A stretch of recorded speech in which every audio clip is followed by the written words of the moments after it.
welcome. Don't forget to like and subscribe. Or, I might show up at your door. I'm just here to share some creepy stories, so sit back and enjoy. Disclaimer: the content presented in the video is purely for entertainment purposes only. The theories and stories discussed in this video are speculative and are not supported by any evidence or proof. Viewer discretion is advised.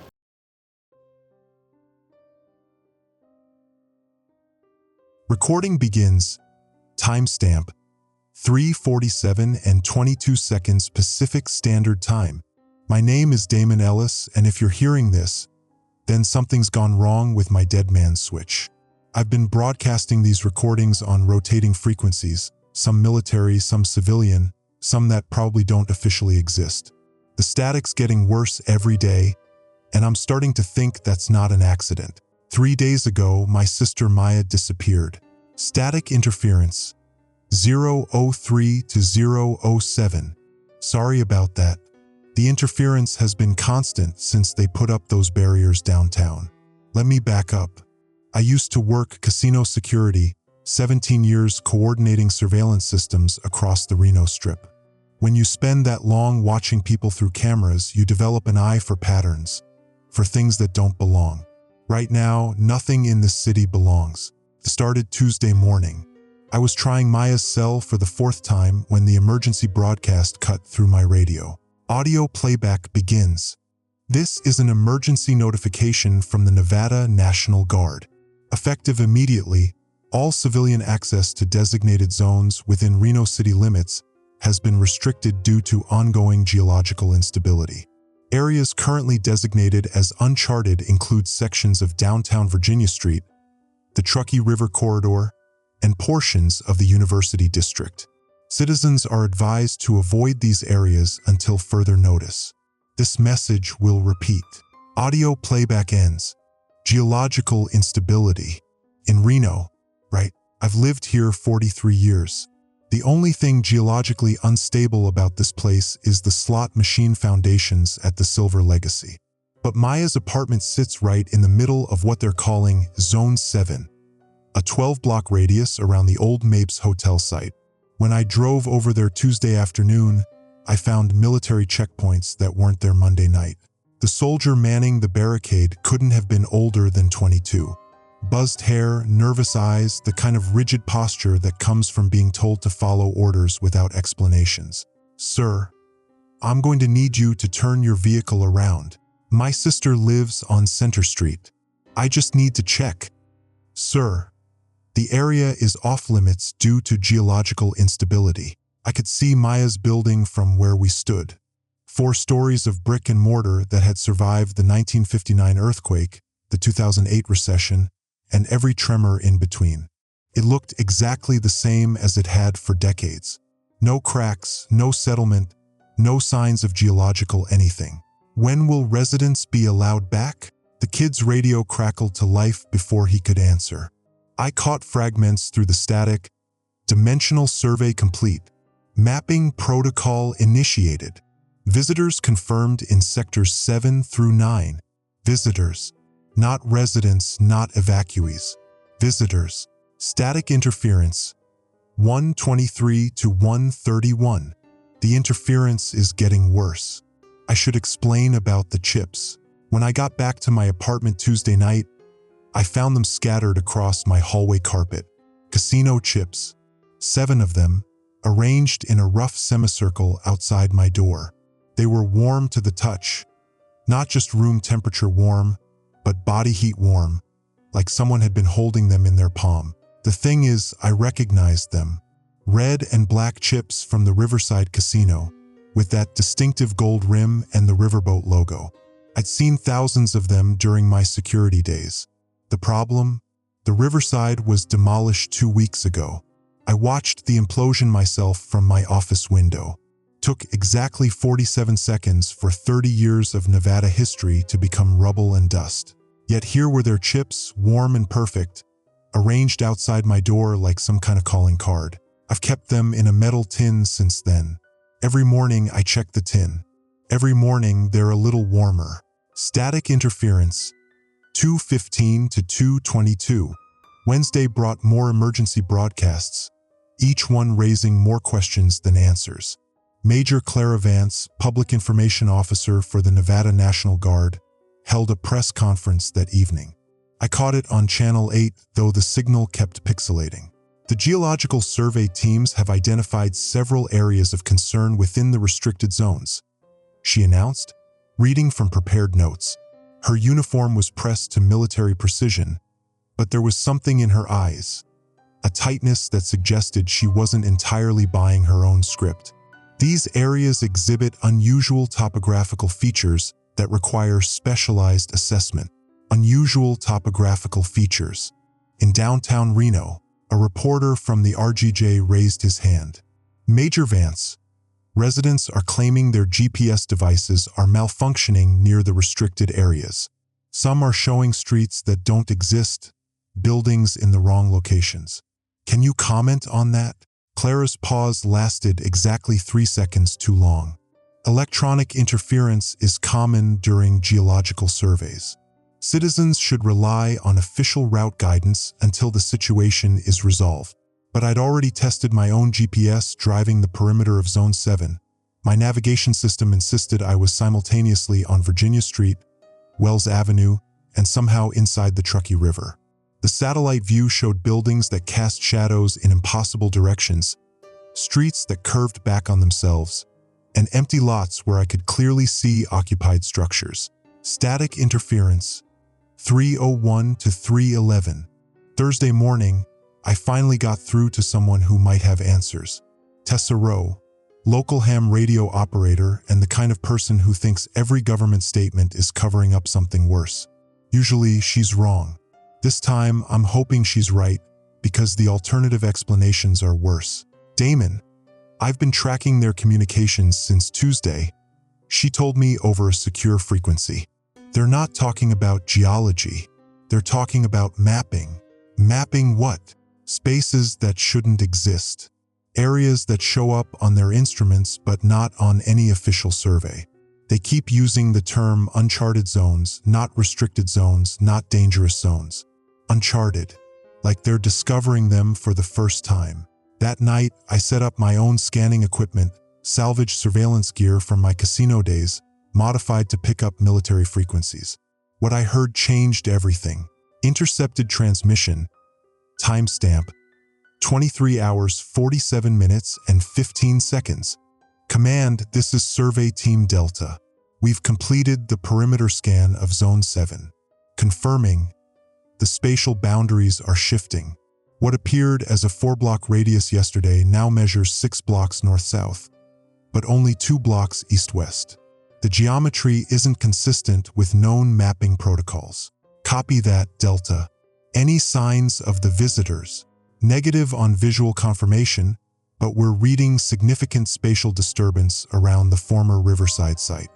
Recommend maintaining current containment protocols until cartographer teams arrive. Transmission ends.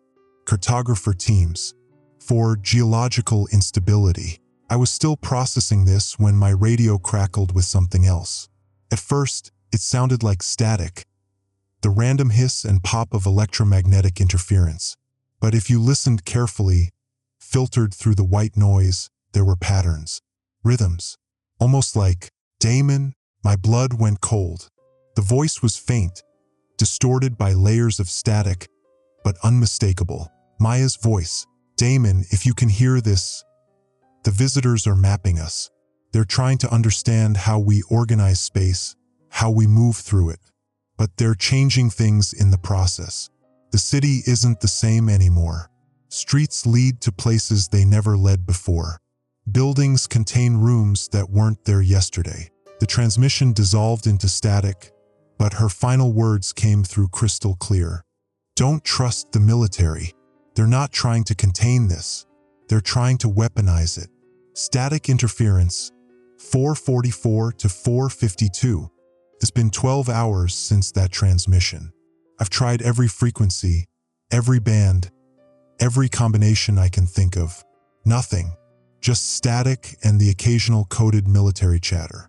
But the chips in my tin are hot now. too hot to hold comfortably. And this morning, I found 2 more outside my door. Recording ends. Timestamp 4:55 and 33 seconds Pacific Standard Time. Recording begins. Timestamp 17:22 and 14 seconds Pacific Standard Time.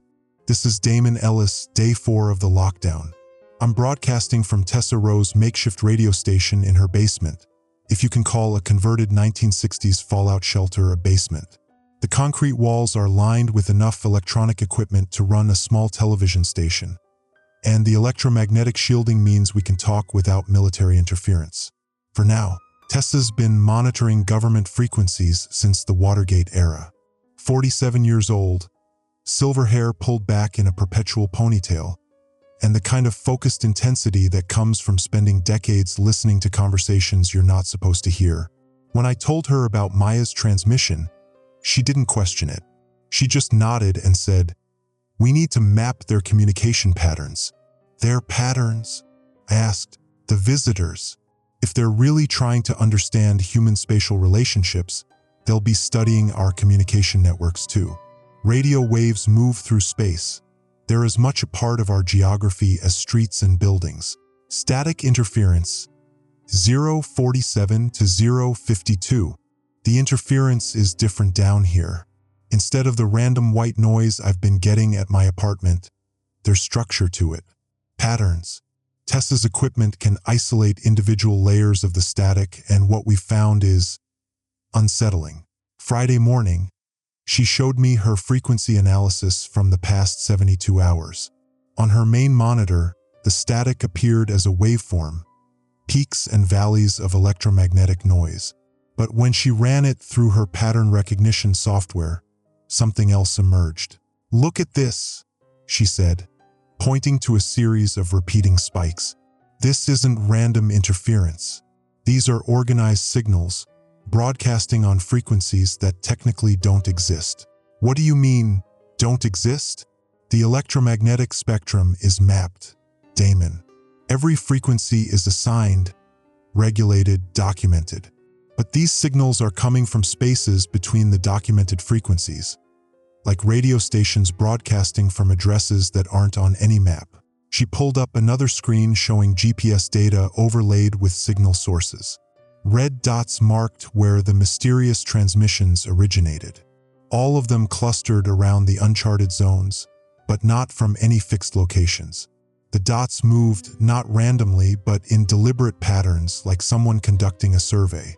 "They're mapping our communication infrastructure," Tessa explained. "Learning how we use radio waves to coordinate movement, share information, maintain social connections. But in the process, they're creating new spaces within the spectrum itself." Static interference, 1:33 to 1:41. That afternoon, we were joined by Kieran Holt. I knew him from the old days, 15 years managing pit operations at the Silver Legacy before budget cuts eliminated his position. He's the kind of man who notices everything. Which players count cards, which dealers skim tips, which security guards take extended smoke breaks. Right now, he was noticing things that shouldn't exist. "I was there when they evacuated Zone 3, he told us, settling into Tessa's spare chair with the careful movements of someone who'd been walking too much. "Worked the late shift Tuesday night. Came home Wednesday morning to find barricades on my street." Kieran lived on 2nd Street in one of those converted warehouse lofts that gentrification brought to downtown Reno. His building backed up against the old railroad yard, giving him a clear view of the industrial district. "They weren't just evacuating people," he continued. "They were measuring things. Military surveyors with equipment I'd never seen before. Instruments that projected laser grids into empty air, devices that beeped when pointed at shadows." "Shadows?" I asked. "Not normal shadows. These were angular, geometric. They didn't match the objects casting them. A round water tower was throwing a triangular shadow. A rectangular loading dock cast shadows that curved back on themselves." Tessa leaned forward. "Did you get any photographs?" Kieran pulled out his phone and scrolled through his photo gallery. What he showed us defied explanation. Images of familiar Reno landmarks, the train depot, the believed sculpture, the Wells Avenue overpass, but their shadows fell in impossible directions, creating patterns that hurt to look at directly. "Here's the strangest part," he said, swiping to the next photo. "I took this picture from my loft window Wednesday morning. Look at the timestamp." The photo showed his view of the railroad yard, but the perspective was wrong. Buildings that should have been a quarter-mile away appeared close enough to touch. Streets that ran parallel in reality intersected at impossible angles in the image. "Now look at this one," he said, showing us another photo. Same window, same angle, taken 6 hours later. The second image showed a completely different layout. Buildings had moved. Streets curved in new directions. Even the railroad tracks seemed to follow different paths. "The zones aren't just expanding," Kieran said quietly. "They're rearranging everything around them." Emergency broadcast interruption. Timestamp: 18 hours 47 minutes and 22 seconds. This is Major Clairvance with an updated emergency advisory. Due to ongoing atmospheric disturbances in the restricted zones, all citizens are advised to avoid using electronic navigation devices within a 5-mile radius of downtown Reno. GPS and mapping applications may provide inaccurate information until atmospheric conditions stabilize. Citizens should rely on visual landmarks and official route guidance. This advisory will remain in effect until further notice. Broadcast ends. Atmospheric disturbances. They're not even trying to make the cover story believable anymore. Tessa immediately began scanning for the source of the broadcast. Her equipment tracked it to a mobile transmission unit, but the GPS coordinates placed it in 3 different locations simultaneously: inside the federal building, on top of Mount Rose, and somehow underground beneath the Truckee River. "They're broadcasting from uncharted space," she said, her voice tight with excitement and fear. "The military has learned to use the visitors' spatial distortions for their own communications." Static interference. 2:18 to 2:27. Friday evening brought our first real breakthrough. Tessa had been running continuous scans of the mystery frequencies, building a database of signal patterns. Around sunset, her equipment detected something new, a transmission that seemed to be communicating with itself. "Listen to this," she said, routing the audio through her speakers. At first, it sounded like standard radio chatter, military personnel coordinating patrol routes, supply deliveries, shift changes. But as we listened, the conversations began to overlap. The same voices reporting from different locations, discussing events that contradicted each other. Patrol 7 reporting clear perimeter sweep of Zone 4. Patrol 7 reporting multiple spatial anomalies in Zone 4, requesting immediate backup. Patrol 7, unclear. Zone 4 appears to be static. Inside Zone 7 now, the same patrol unit was simultaneously reporting 3 different versions of reality. "It's not just the visitors who are adapting," Tessa said. "Our own people are being affected. They're existing in multiple spatial configurations at once." Kieran had been quiet for the past hour, studying the shadow photos on his phone. Now he looked up with the expression of someone who just solved a puzzle he wished he hadn't. "I need to show you something," he said. "There are others, people who've been watching the zones, documenting the changes. We've been meeting informally, calling ourselves the Reno Reality Check.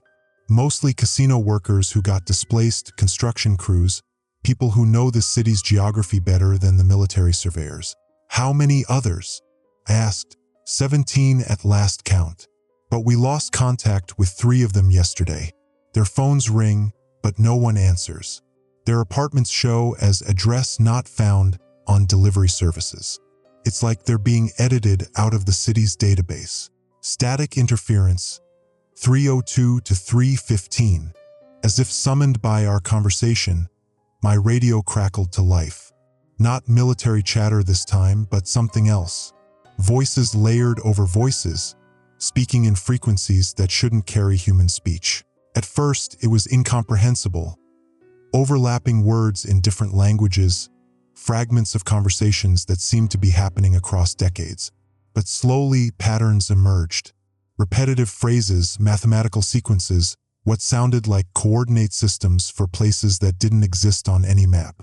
Then, cutting through the cacophony, I heard it again. Maya's voice. Damon, can you hear me? I'm learning their language now.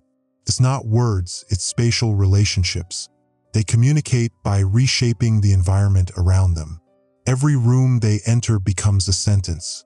Every street they walk becomes a paragraph in an ongoing conversation. Her voice faded, replaced by that layered static. But other voices were emerging from the noise now. Dozens of them, maybe hundreds. The visitors. They're not the only ones here now. There are others. Entities that exist in the spaces between spaces. They've been waiting for someone to create doorways, and the military's mapping efforts are giving them exactly what they need. Static crescendo, 344 to 358. The transmission cut to pure static, but Tessa's equipment was still recording. Her face had gone pale as she watched her monitoring screens. Damon, she said quietly, we've got a problem. Her main display showed a real-time map of signal sources across Reno. Instead of the usual scattered pattern of radio towers, cell towers, and broadcast stations, the entire grid was pulsing in unison.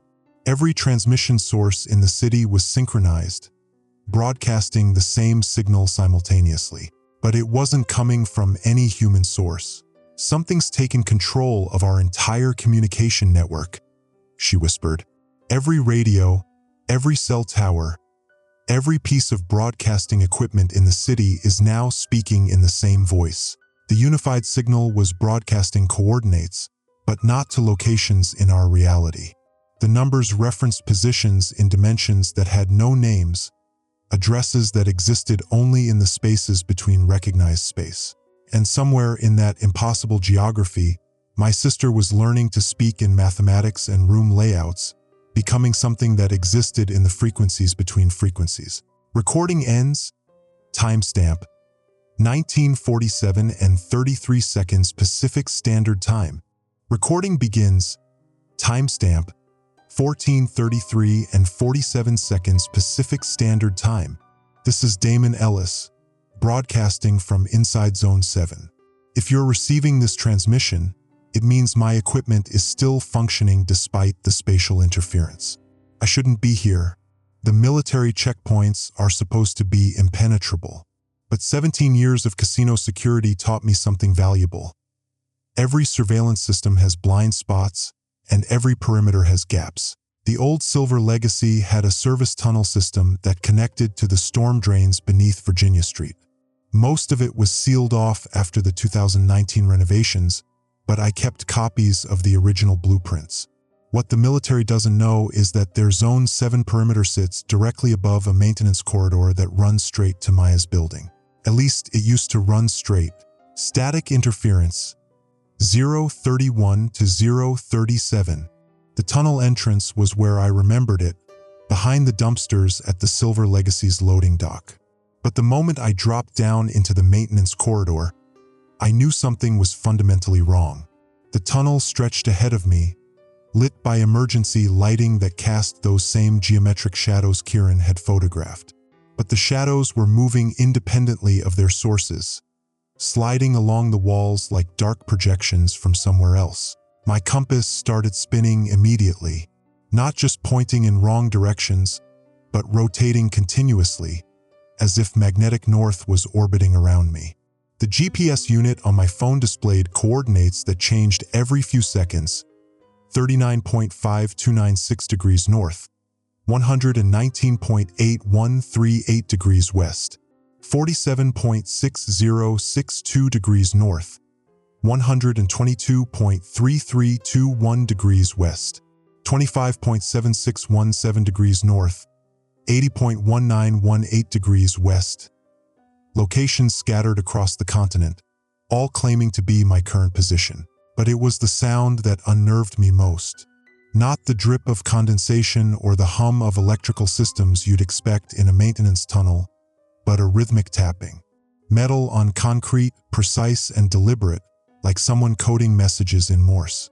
Except when I tried to decode it, the patterns didn't correspond to any standard communication protocol. Static interference, 1:14 to 1:22.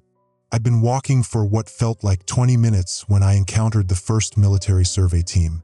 3 soldiers in hazmat-style suits huddled around equipment I'd never seen before, devices that projected holographic grids into the air, instruments with displays showing 3-dimensional maps of spaces that clearly weren't the tunnel we were standing in.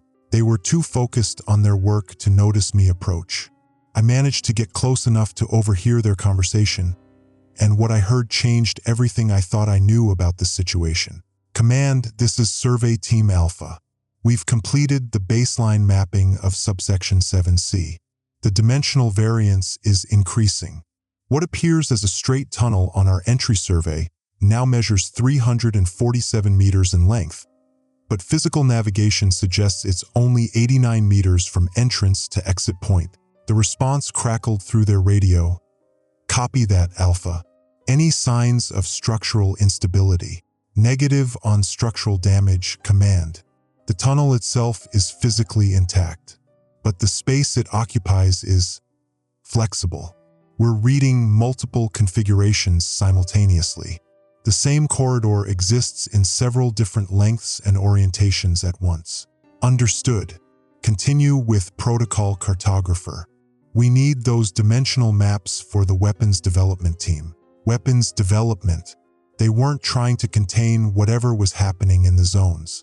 They were studying it, learning from it, planning to use it.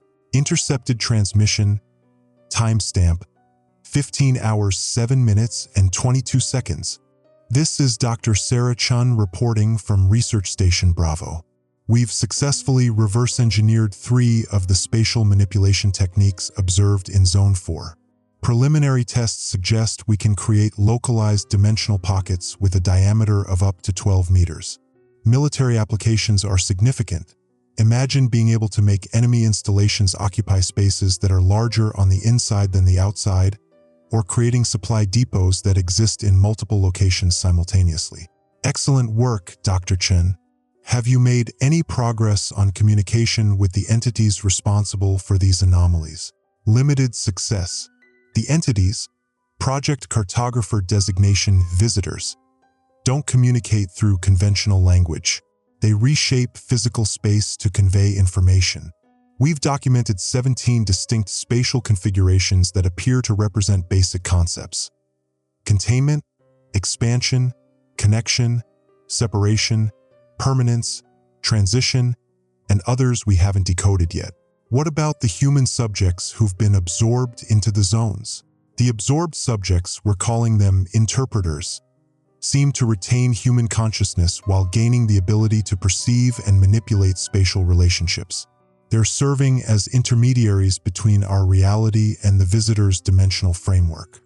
We believe they could be invaluable for advancing our understanding of weaponized space manipulation. Transmission ends. Maya wasn't missing. She wasn't kidnapped. She was being used as a living translator between human reality and something that spoke in architecture and impossible geometry. Static interference, 2:33 to 2:41. I followed the tunnel for another 10 minutes before reaching what should have been Maya's building. But when I climbed the maintenance ladder to street level, I emerged not on Center Street, but in a location that didn't exist on any map I'd ever seen. The street looked like Center Street. Same brick buildings, same narrow sidewalks, same view of the mountains in the distance. But the details were wrong. The buildings cast shadows that fell upward. The street signs displayed addresses that included letters and symbols not found in any standard addressing system. And every window I looked through showed interiors that were larger than the buildings containing them. Maya's apartment building stood exactly where it should have, but it was simultaneously 3 stories tall and 7 stories tall, depending on which angle I viewed it from. The entrance faced both north and east at the same time, creating a doorway that existed in 2 different orientations within the same space. That's when I found Maya's security badge. It was embedded in what should have been solid concrete. Not lying on the ground, not stuck to the surface, but actually inside the wall of her building, visible through the material as if the concrete had become transparent. The badge looked normal. Maya Ellis, Security Coordinator, Peppermill Resort Casino. But when I touched the wall where the badge was embedded, my hand passed through the concrete like it was water. I pulled the badge free, and the wall solidified again. Static interference, 318 to 327. That's when the real emergency broadcast began. Not from Major Clairvoyance, but from something that was learning to mimic her voice. Emergency broadcast. Timestamp, 15 hours, 43 minutes, and 17 seconds. This is Major Clairvoyance with an urgent advisory. Citizens are advised that the spatial anomalies are not temporary geological instability. The entities responsible for these dimensional alterations are attempting to understand human organizational systems by recreating them in modified configurations. The voice was Clara's, but the pauses were wrong, the emphasis unnatural, like something was learning to speak human words by rearranging them into new patterns. Military personnel have established communication protocols with interpreters who bridge human and visitor spatial frameworks. These interpreters were volunteers who underwent dimensional integration procedures to serve as translators between incompatible reality structures. Citizens should be aware that additional volunteers may be required for ongoing translation efforts. Selection criteria include familiarity with Reno's geographic layout, experience with spatial navigation systems, and psychological compatibility with nonlinear dimensional frameworks. This message will repeat across all available communication channels until sufficient volunteers have been identified and processed. Broadcast ends. The transmission was being broadcast from everywhere at once. Every radio tower, every cell phone, every piece of electronic equipment capable of receiving signals. But it wasn't coming from any single source. The signal was emerging from the spaces between spaces, transmitted through dimensional gaps that the visitors had learned to navigate. Static interference, 402 to 411. Maya's badge was warm in my hand, just like the casino chips. But unlike the chips, which maintained a constant temperature, the badge was getting hotter. By the time I made it back to the maintenance tunnel, it was almost too hot to hold. That's when I heard the tapping again, that rhythmic metal-on-concrete sound. But now I recognized the pattern. It wasn't Morse code. It was spatial coordinates, tapped out in a mathematical sequence that described locations in dimensions that had no names. And one of those locations was getting closer. I ran through the tunnel, following my entry route, but the distances had changed again. What had been a 20-minute walk into the zone became a 5-minute sprint back to the surface. When I emerged from the maintenance entrance, I found Kieran waiting for me. "We need to talk," he said. "The Reno Reality Check Group has made contact with someone inside the military operation. Someone who knows what Project Cartographer really is and why they're not trying to stop the visitors." He held up his phone, showing me a text message from an unknown number. "Meet at the old train depot tonight, midnight. Come alone. Clara Vance sends her regards." "The real Clara Vance?" I asked. "That's what we're going to find out. Because according to our military contact, the woman who's been issuing emergency broadcasts for the past week isn't Major Clara Vance. The real Clara Vance has been missing since Tuesday morning, the same day the zones first appeared." Maya's badge pulsed with heat against my palm, and somewhere in the distance, I could hear that metal tapping sound following me through the streets of a city that was no longer entirely part of our reality. Recording ends. Timestamp, 16:47 and 52 seconds Pacific Standard Time. Recording begins. Timestamp, 23:47 and 13 seconds Pacific Standard Time.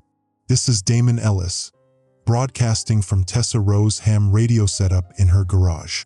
If you've been following my transmissions, you know that nothing about the Reno situation is what the official reports claim. Tonight's meeting with the woman claiming to be clairvoyant changed everything I thought I understood about the visitors and what the military is really doing here.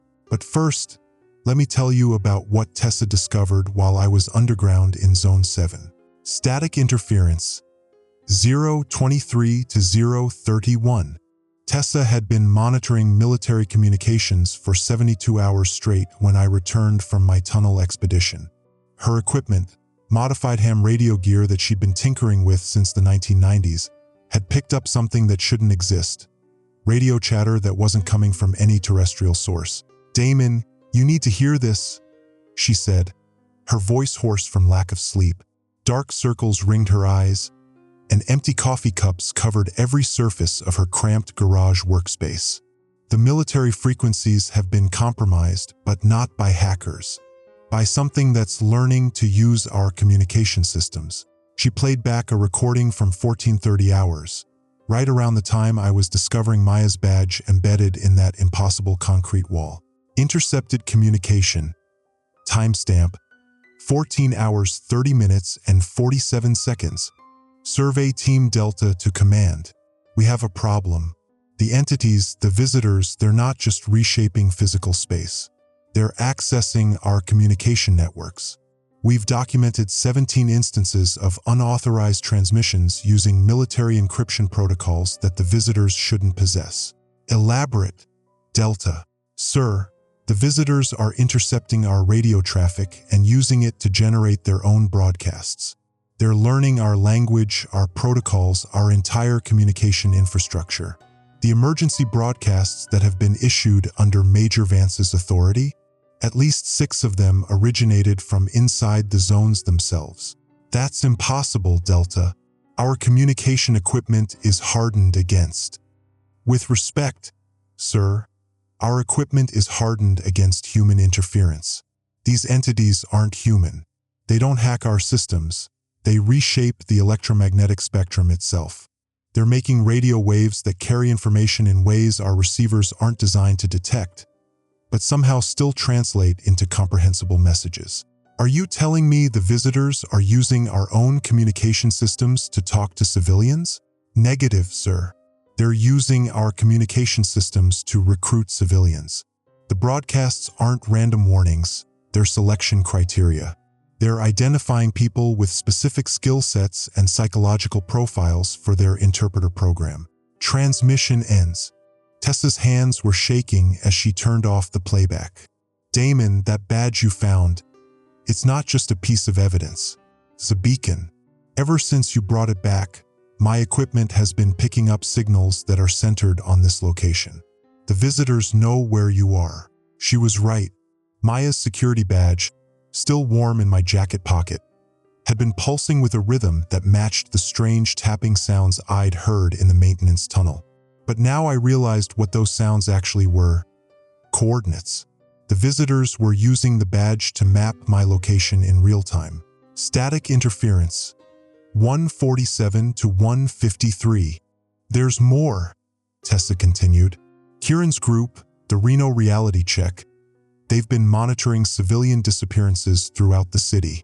Not just people vanishing into the zones, but people disappearing from their normal lives and ending up inside the zones without any memory of how they got there. She handed me a printed list of names. 23 people, all reported missing by family members over the past 5 days. But according to Kieran's surveillance, all 23 had been seen entering various buildings throughout Reno, normal buildings, outside the restricted zones, and simply never emerging. The zones aren't contained, I said, understanding the implications. They're expanding through the existing infrastructure. Worse than that, the zones are mobile. Kieran documented the same coffee shop on 4th Street serving as an entry point to Zone 3 on Monday, Zone 7 on Wednesday, and Zone 2 on Friday. The buildings themselves are becoming doorways that lead to different dimensional spaces depending on when you enter them. The implications were staggering. If the visitors could turn any building in Reno into a gateway to their dimensional experiments, then the entire city was essentially one massive interconnected zone. The military perimeters were meaningless. The evacuation orders were pointless. The visitors had already integrated themselves into the urban infrastructure. Emergency broadcast. Timestamp. 23 hours, 52 minutes, and 16 seconds. That's when the evening's emergency broadcast began, the one that made everything crystal clear. Citizens of Reno and surrounding areas, this is Major Clairvoyance with critical information regarding the ongoing spatial anomalies. Military analysis has determined that the entities responsible for these dimensional alterations are not hostile. Repeat, the visitors are not hostile forces. The voice was definitely Clairvoyance's, but there was something different about the cadence, the word choices.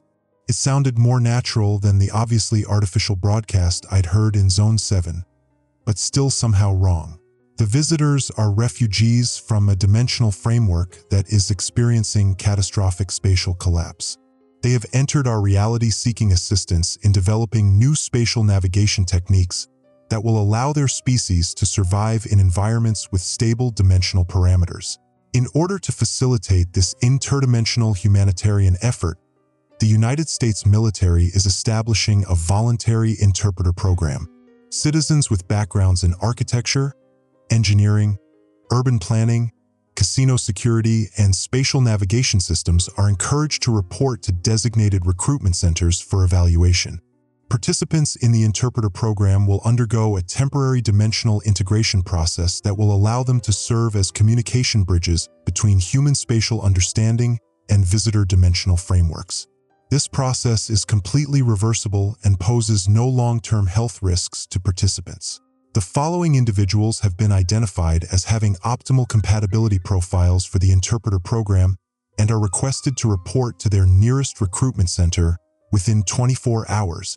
The broadcast began listing names. Maya Ellis was the third name on the list. My name was the seventh. Broadcast ends. Voluntary my ass, Tessa muttered, switching off her radio. They're not recruiting interpreters. They're identifying people who understand Reno's layout well enough to help the visitors map the entire city. That's when Kieran arrived for our midnight meeting at the train depot, but he wasn't alone. He brought with him a woman I recognized from the news broadcasts, the real Clairvoyance. Static interference, 231 to 239. Clairvoyance looked nothing like the composed military spokesperson I'd seen on television. Her uniform was disheveled, her hair unkempt, and there was a haunted look in her eyes that spoke of having seen things that fundamentally challenged her understanding of reality. "Mr. Ellis," she said, her voice barely above a whisper, "I need you to understand that everything you've heard in the official broadcasts is a lie. Not because the military is intentionally deceiving the public, but because the entity that's been issuing those broadcasts isn't human." She sat down heavily on an old bench at the abandoned train platform, her hands shaking as she pulled out a small recording device. "I was kidnapped 3 days ago, not by the visitors, but by something that used to be my commanding officer, Colonel James Reeves. He underwent the interpreter process 48 hours after the first zones appeared. When he came back, he looked human, sounded human, but he was no longer entirely human. The interpreter process isn't reversible," she continued. "The people who volunteer or are selected, they don't come back the same. They retain their human memories, their human appearances, but their consciousness becomes partially integrated with the visitor dimensional framework. They see reality differently. They understand space and time in ways that human minds aren't designed to comprehend." Colonel Reeves, or the thing that used to be Colonel Reeves, he told me the truth about Project Cartographer. The military isn't studying the visitors to develop weapons. The visitors are studying us to develop weapons. They're learning how human consciousness interacts with three-dimensional space so they can create dimensional traps that are specifically designed to contain human awareness. Static interference, 314 to 322. "The zones aren't practice spaces," Clara continued. "They're testing facilities. Each zone represents a different approach to constraining human spatial perception. Zone 3 tests our ability to navigate spaces with non-Euclidean geometry. Zone 7 tests our responses to architectures that exist in multiple dimensions simultaneously. Zone 2 tests are psychological reactions to spaces that change configuration based on observation. But the most disturbing part is that they're not just studying human spatial perception in general. They're studying specific individuals. Every person on that interpreter recruitment list has been selected because their particular understanding of Reno's layout represents a different aspect of human spatial navigation that the visitors need to master. Maya Ellis was selected because her casino security background means she understands how to track movement through complex, multi-level architectural spaces. You were selected because your 17 years of security work means you know every hidden passage, service tunnel, and structural weakness in the downtown core. The visitors aren't trying to integrate with human society. They're trying to learn how to trap human consciousness within dimensional frameworks that we can't escape from. The recording device in Clara's hands was emitting the same rhythmic tapping sound I'd heard in the maintenance tunnels. But now I could decode the pattern. It wasn't random. It was coordinates, but not geographic coordinates. They were dimensional coordinates, mathematical descriptions of spaces that existed in relation to human consciousness rather than physical reality. Static interference, 407 to 415. How did you escape? I asked. I didn't, Clara replied. I'm still trapped. The woman you're talking to right now is dimensionally integrated with the visitor framework. I'm speaking to you from inside Zone 1, but I'm also physically present at this train depot. The visitors have learned to make human consciousness exist in multiple spatial configurations simultaneously. Then why are you warning us? Because some part of me is still human enough to recognize that what the visitors are planning is genocide. Not the destruction of human bodies, but the imprisonment of human consciousness within dimensional structures that will prevent us from ever understanding or navigating three-dimensional reality again. The zones aren't expanding randomly. They're expanding according to a precise mathematical pattern that will eventually encompass the entire North American continent. Every major city will become a testing facility for different approaches to containing human spatial awareness. But there's a weakness in their plan. The visitors can only create stable dimensional traps if they have perfect understanding of human spatial perception. The interpreter program is designed to provide them with that understanding through voluntary human subjects. If we can prevent them from completing their spatial mapping of human consciousness, we can stop them from creating permanent dimensional prisons.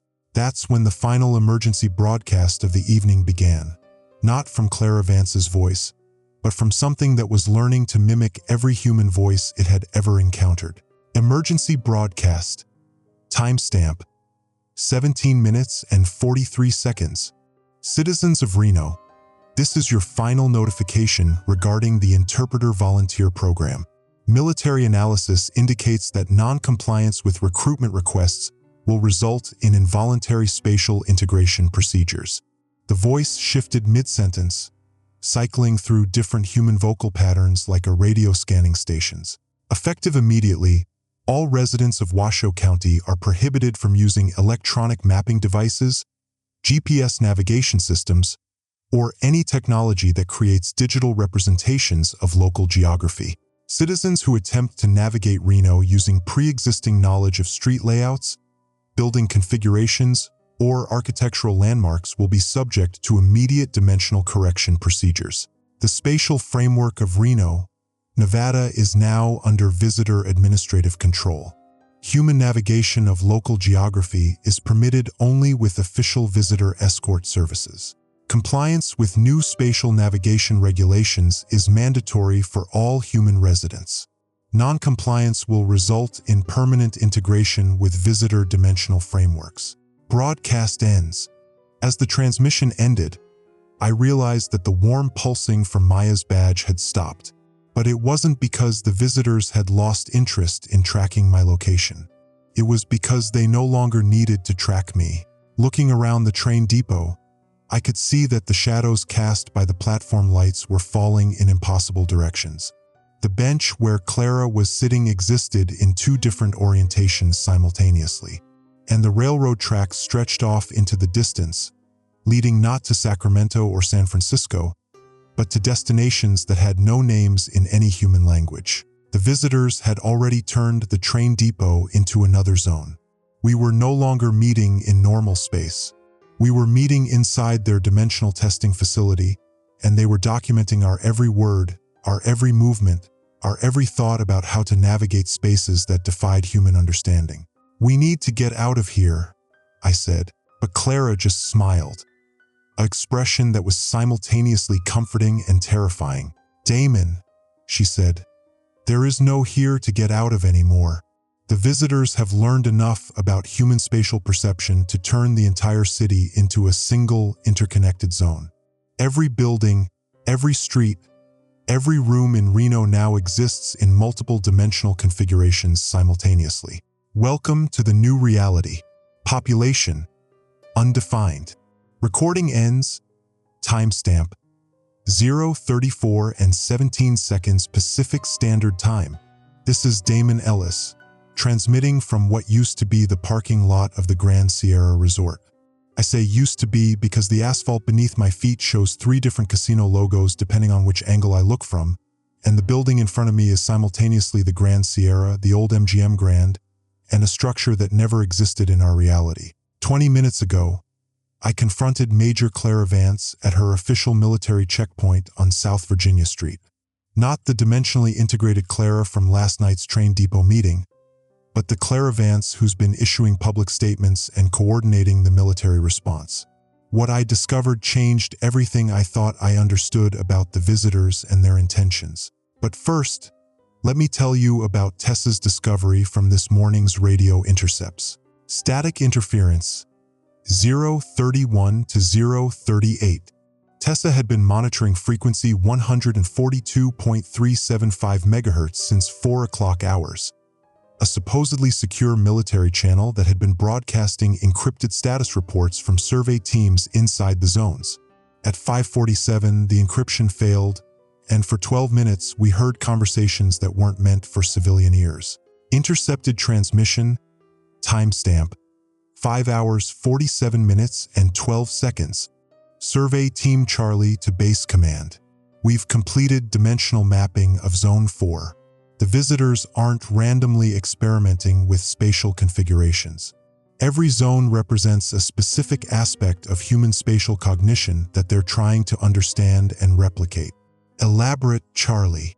Sir, Zone 1 tests human responses to spaces that violate our understanding of interior versus exterior architecture. Zone 2 examines how we navigate spaces where distances change based on observation. Zone 3 studies our reactions to geometries that exist in multiple dimensions simultaneously. What about the interpreter subjects? Are they providing the spatial understanding the visitors require? Negative Base Command. The interpreters aren't teaching the visitors how humans understand space. The visitors are teaching the interpreters how to understand space the way visitors do. It's not cultural exchange. It's consciousness conversion. Explain. The interpreter process doesn't just allow humans to communicate with visitors. Permanently alters human spatial perception. Subjects who undergo integration can no longer navigate 3-dimensional space the way normal humans do. They see and understand reality in ways that make them incompatible with baseline human consciousness. Are you suggesting the interpreter program is a form of mental contamination? Sir, I'm suggesting the interpreter program is the first phase of species replacement. The visitors aren't trying to coexist with humanity. They're trying to convert humanity into something that can survive in their dimensional framework while simultaneously making it impossible for us to survive in our own. Transmission ends. That's when I decided to confront Clara Vance directly. Not the integrated Clara from the train depot, but the official military spokesperson who'd been coordinating the public response to the crisis. I needed to know which version was real and what the military actually knew about the visitors' long-term intentions. Static interference, 1:23 to 1:31. The checkpoint on South Virginia Street was exactly where it had been for the past week. Military vehicles, concrete barriers, soldiers in hazmat suits directing traffic away from the restricted zones. But as I approached, I noticed something that made my skin crawl. The shadows cast by the military equipment were moving independently of their sources, sliding across the pavement in patterns that suggested they were mapping the area's dimensional structure. Major Clara Vance was exactly where I expected to find her, standing behind a table covered with official documentation, briefing a group of federal officials about the ongoing containment efforts. She looked professional, composed, nothing like the haunted woman I'd met at the train depot. But when I called her name, the way she turned toward me suggested she'd been expecting my arrival. "Mr. Ellis," she said, dismissing the federal officials with a gesture. "I believe we need to have a private conversation." She led me to a mobile command unit parked behind the main checkpoint. The interior was filled with communication equipment, tactical displays, and dimensional mapping devices that projected holographic representations of the zones. But what caught my attention were the photographs pinned to one wall, surveillance images of every person who'd been selected for the interpreter program, including Maya and myself. "Before you ask," Clara said, "yes, I know about your meeting with my other self last night. The woman you spoke with at the train depot is what I'm going to become if the situation isn't resolved in the next 48 hours. She sat down heavily in a folding chair, rubbing her temples as if fighting a headache. "The visitors don't experience time the way we do, Mr. Ellis. For them, past, present, and future are spatial dimensions that can be navigated like rooms in a building. The Clara Vance you met last night isn't from an alternate timeline. She's from 48 hours in our future, communicating backward through the dimensional framework the visitors have established. Static interference, 217 to 224. "That's impossible," I said. "2 weeks ago, I would have agreed with you. But the visitors operate according to physics that treat temporal progression as just another form of spatial movement. They can access points in our timeline the same way we access different floors of a building." Clara activated one of the tactical displays, showing a 3-dimensional map of Reno with the zones highlighted in different colors. But unlike the static maps I'd seen before, this one was animated, showing how the zones had been expanding and contracting over time. "The zones aren't growing randomly," she continued.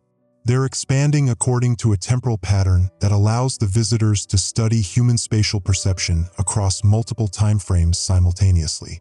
Zone 7, where you found your sister's badge, isn't just a current location. It's also a map of what that area looked like 5 years ago and what it will look like 5 years from now. The visitors are conducting temporal archaeology on human consciousness. They're studying how our understanding of space has evolved over time and how it will evolve in the future." "Why?" I asked. "Because they're not refugees, Mr. Ellis. They're advanced scouts. The dimensional collapse that destroyed their original reality wasn't a natural disaster. It was a weapon. A weapon they're now trying to perfect for use against other species." Clara pulled out a classified folder marked with security clearances I'd never seen before. 3 days ago, we intercepted communications between different visitor factions. What we learned is that there are multiple groups of these entities, and they're not all working toward the same goal. Some visitors are genuinely seeking a way to coexist with humanity.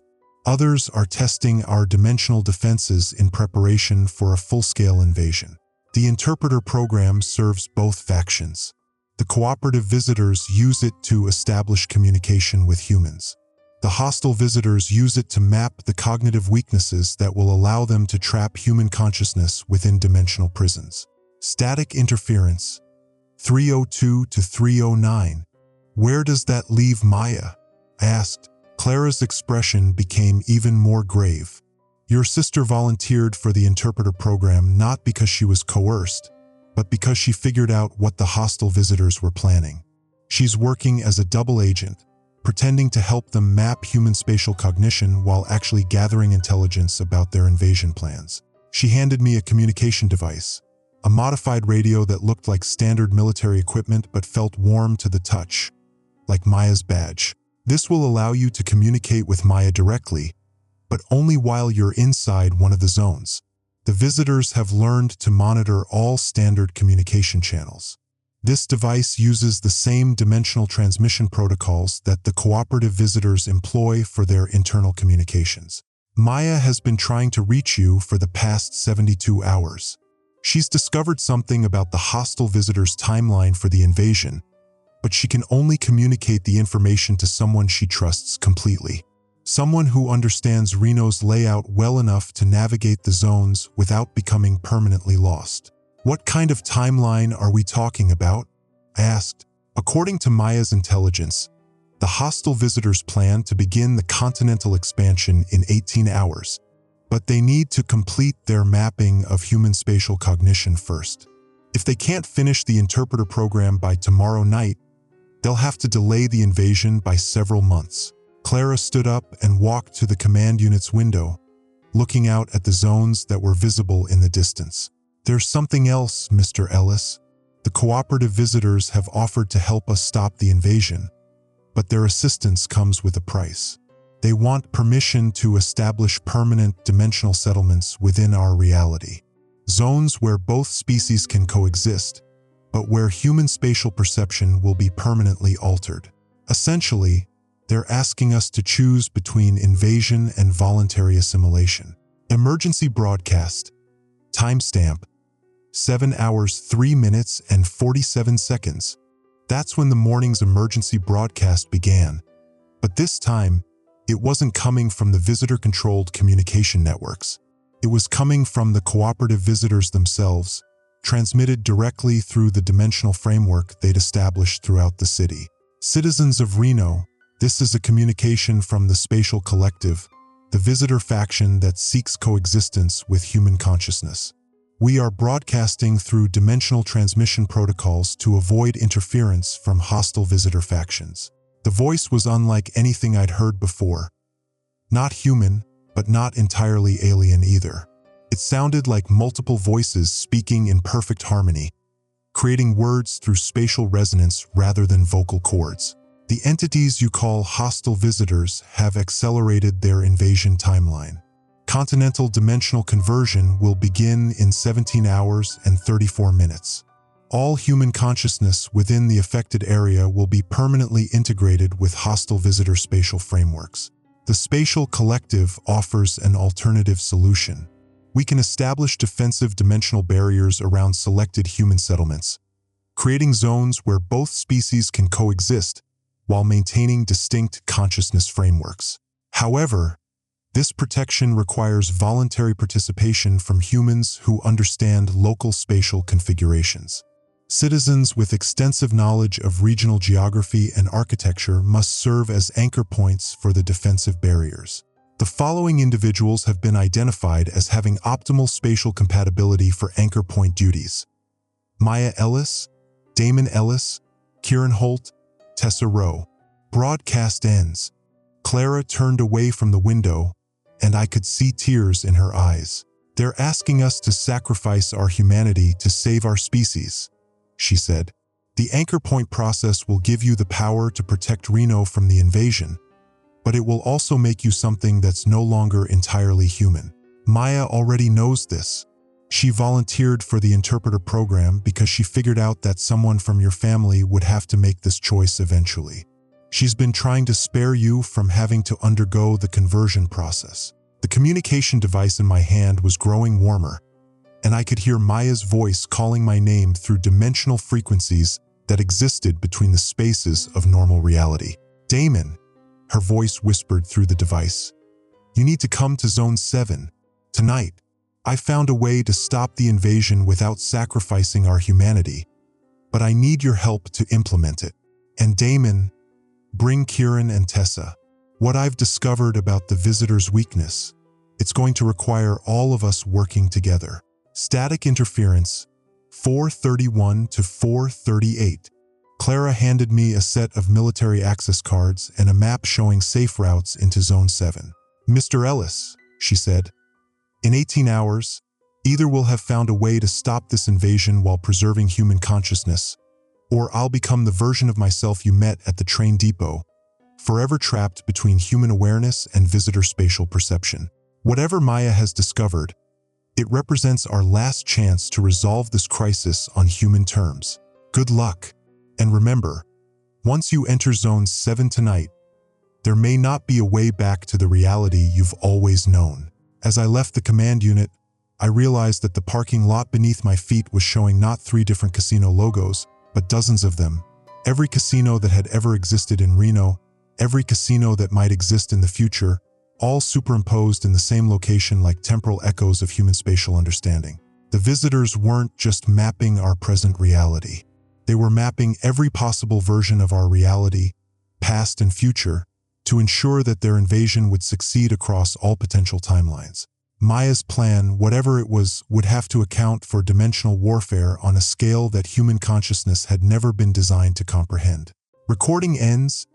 Timestamp: 7:47 and 19 seconds Pacific Standard Time.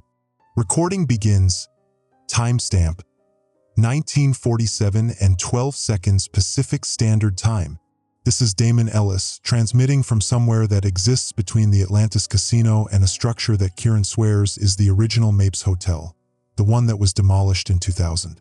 My GPS shows coordinates that reference 3 different locations simultaneously, and the compass on my phone spins like a roulette wheel, which seems appropriate given where we are. 2 hours ago, Kieran Holt contacted me through Tessa's ham radio network.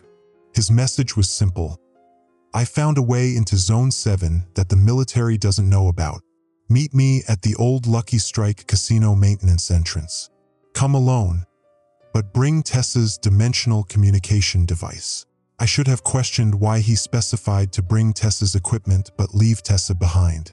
I should have wondered how he knew about the device Clara had given me. But with 17 hours left before the hostile visitors' continental expansion, and Maya's voice calling for help through dimensional frequencies, I was desperate enough to trust anyone offering access to Zone 7. Static interference: 0:28 to 0:34.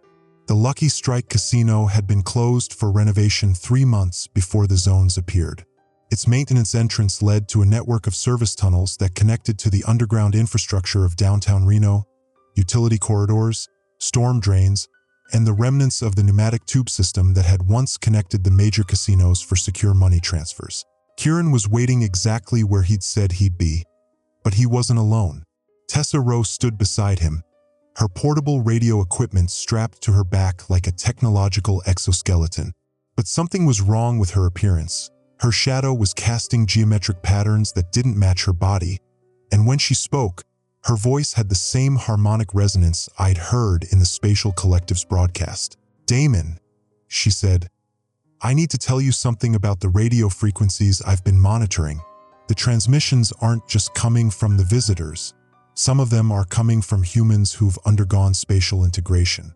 Humans who can now communicate through dimensional frameworks the same way the visitors do." Tessa intercepted communications from Maya 3 hours ago, Kieran added. "Your sister has been trying to reach us through the tunnel system. She's discovered something about the visitor factions that changes everything we thought we understood about their conflict." "What kind of discovery?" I asked. Tessa activated her radio equipment, tuning to frequencies that shouldn't have been able to carry signal through solid rock and concrete. But instead of static, Maya's voice came through clearly, as if she were standing right beside us. "Damon, if you're hearing this..." Then Kieran found the tunnels I marked for him. "Listen carefully. The cooperative visitors and the hostile visitors aren't separate factions. They're the same entities, using different communication strategies to achieve the same goal." Intercepted transmission. Timestamp: 19 hours, 52 minutes, and 17 seconds. The dimensional barriers they're offering to establish around human settlements aren't protection, they're containment protocols. The cooperative visitors are trying to convince humans to voluntarily accept integration because forced conversion requires significantly more energy expenditure. Every human who accepts anchor point duties provides the visitors with mapping data that makes the invasion process more efficient. The interpreter program doesn't create communication between species. It creates a neural framework that allows visitors to inhabit human consciousness while maintaining the illusion of independent thought. I know this because I can feel them in my mind, Damon.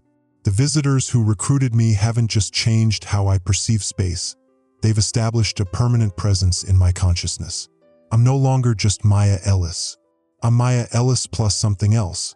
Something that's learning to use human cognitive processes for non-human purposes. But I've also learned something they don't know I've learned. The visitors aren't invading our reality because their original dimension was destroyed. They're invading because they're running from something even more dangerous than they are. Transmission ends. Kieran led us into the tunnel system, using a maintenance map that showed connections to every major casino in downtown Reno. But as we descended deeper into the underground infrastructure, I realized the tunnels we were following didn't match the architectural plans he was consulting. The passages were expanding and contracting around us, leading to spaces that existed in multiple dimensions simultaneously. "Kieran," I said, "how did you know about these tunnels?" "The city's maintenance records don't show passages connecting to Zone 7. "The passages didn't exist until this morning," Tessa replied before Kieran could answer. "The visitors have been extending the tunnel system to provide access routes that bypass military checkpoints. They want us to reach Zone 7. "Why would they want that?" I asked. "Because Maya isn't trying to escape from Zone 7, Kieran said. "She's trying to lure us into it. The visitors need all four of us in the same location to complete the Continental Expansion Protocol." Static interference. 147 to 153. That's when I realized Kieran and Tessa had been exhibiting signs of spatial integration for the past week. The way Kieran had been able to navigate the city despite the zone's constantly shifting configuration. The way Tessa's radio equipment could intercept transmissions from dimensional frequencies. The way both of them had been encouraging me to make contact with Maya despite the obvious risks. "How long have you been working with the visitors?" I asked. "Since the first day of the crisis," Tessa admitted. "But not by choice, Damon. The visitors don't recruit humans through direct contact. They recruit through exposure to their dimensional frameworks. Everyone who's spent significant time near the zones has undergone some degree of integration. Including you," Kieran added. "The communication device Clara gave you isn't just modified military equipment. It's a spatial integration accelerator. Every time you've used it to contact Maya, you've been allowing visitor consciousness to establish neural pathways in your brain." I pulled out the device Clara had given me.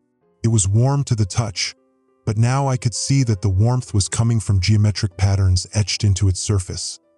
Patterns that were moving, reshaping themselves as I watched. "The question isn't whether we're working with the visitors," Tessa continued. "The question is whether we're going to accept integration voluntarily or fight it until the process drives us insane." Emergency broadcast. Timestamp. 20 hours, 34 minutes, and 22 seconds. As we reached the deepest level of the tunnel system, emergency broadcasts began echoing through the underground passages. But these weren't coming from government sources or visitor transmissions. They were coming from humans who'd undergone complete spatial integration, warning other humans about what they'd learned from the visitor perspective. "Citizens of Nevada, this is Dr. Sarah Chun, former director of the University of Nevada Seismology Department. I'm broadcasting from within the visitor dimensional framework to warn you about the Continental Expansion Protocol. The visitors aren't just planning to invade our reality. They're planning to use our reality as a staging ground for invasions of other dimensional frameworks. Earth isn't their destination, it's their military base. The hostile visitors that Maya Ellis reported aren't a separate faction. They're advanced scouts for an interdimensional empire that conquers realities by converting indigenous consciousness into computational resources.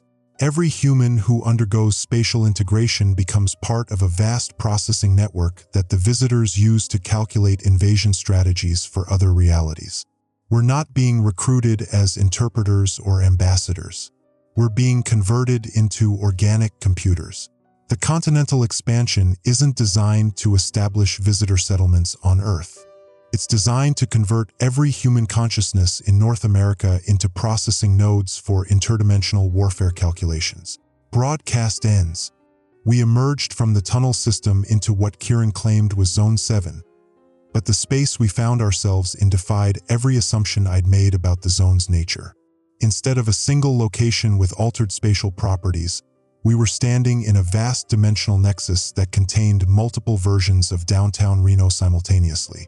To my left, I could see the Reno of my childhood, the small gambling town with neon signs and modest casinos. To my right, I could see the Reno of today, corporate resorts and urban development. But straight ahead, I could see a version of Reno that had never existed in our timeline.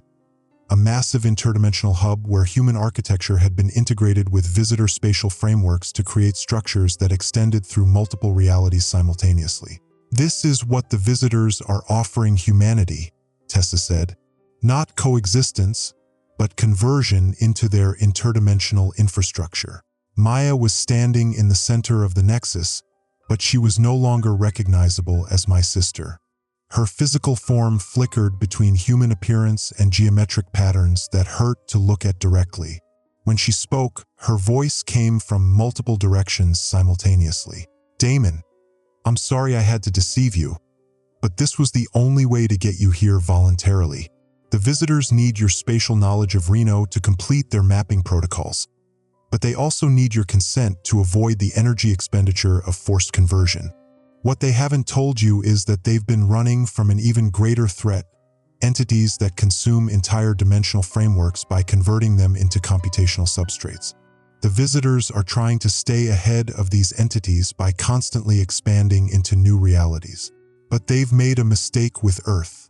They assumed human consciousness was too primitive to understand their technology. They didn't realize that human spatial perception is actually more sophisticated than their own. We just process it differently."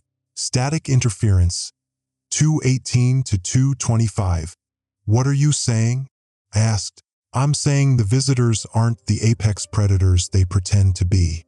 They're refugees running from something that hunts interdimensional civilizations.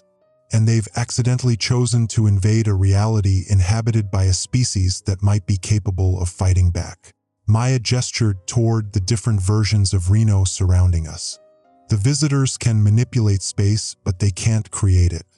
Every zone they've established is built on pre-existing human spatial frameworks. They're parasites, not architects.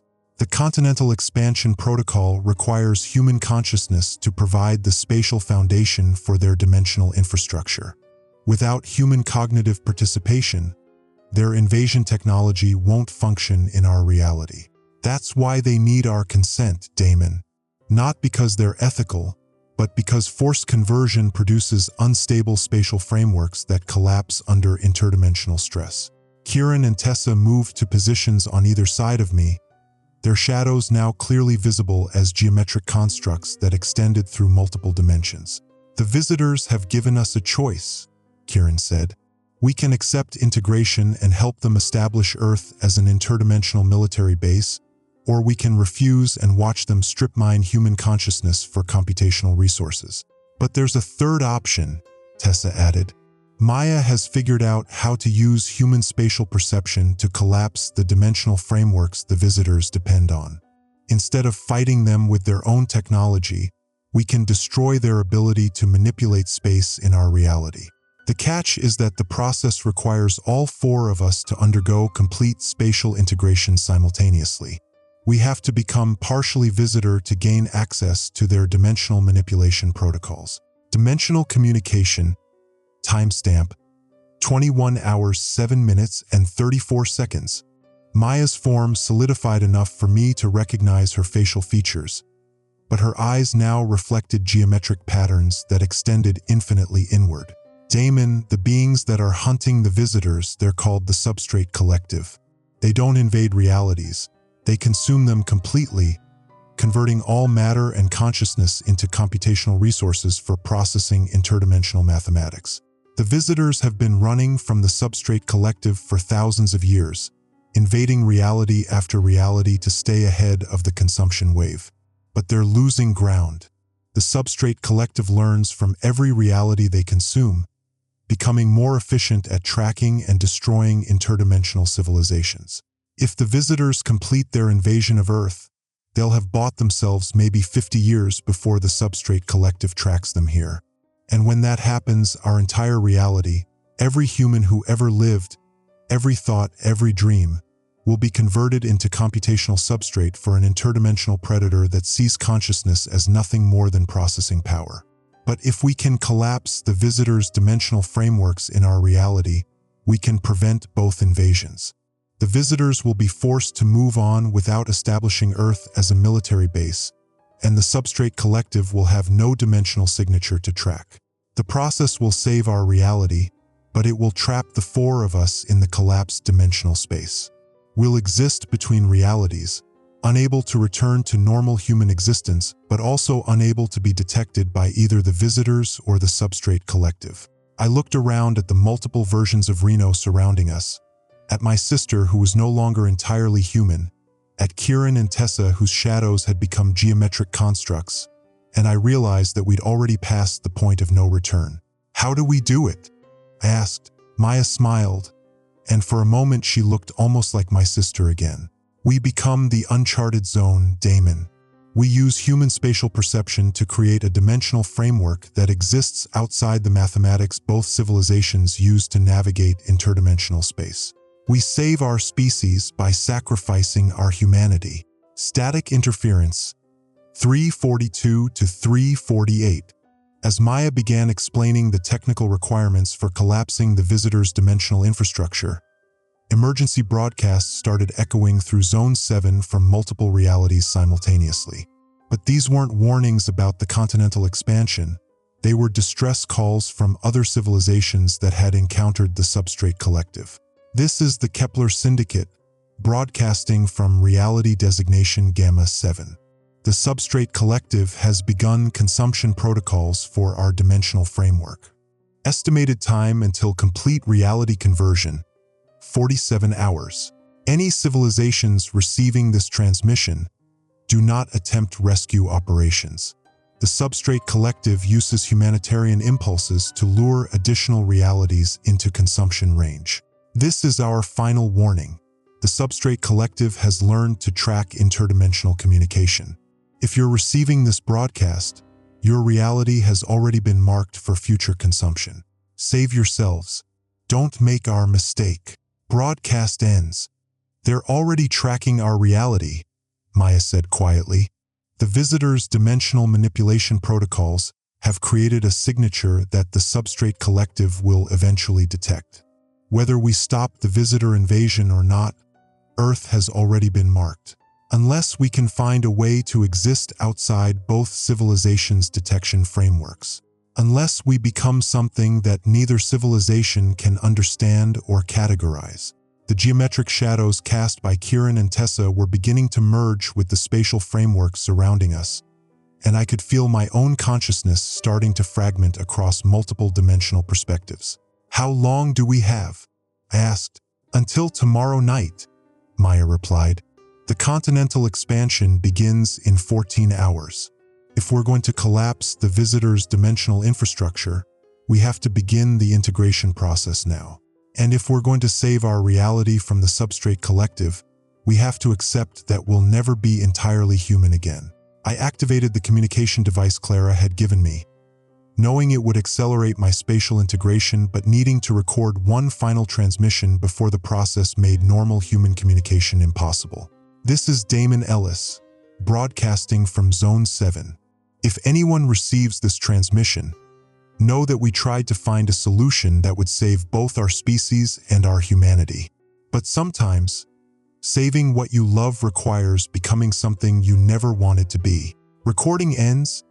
Timestamp 21:53 and 47 seconds Pacific Standard Time.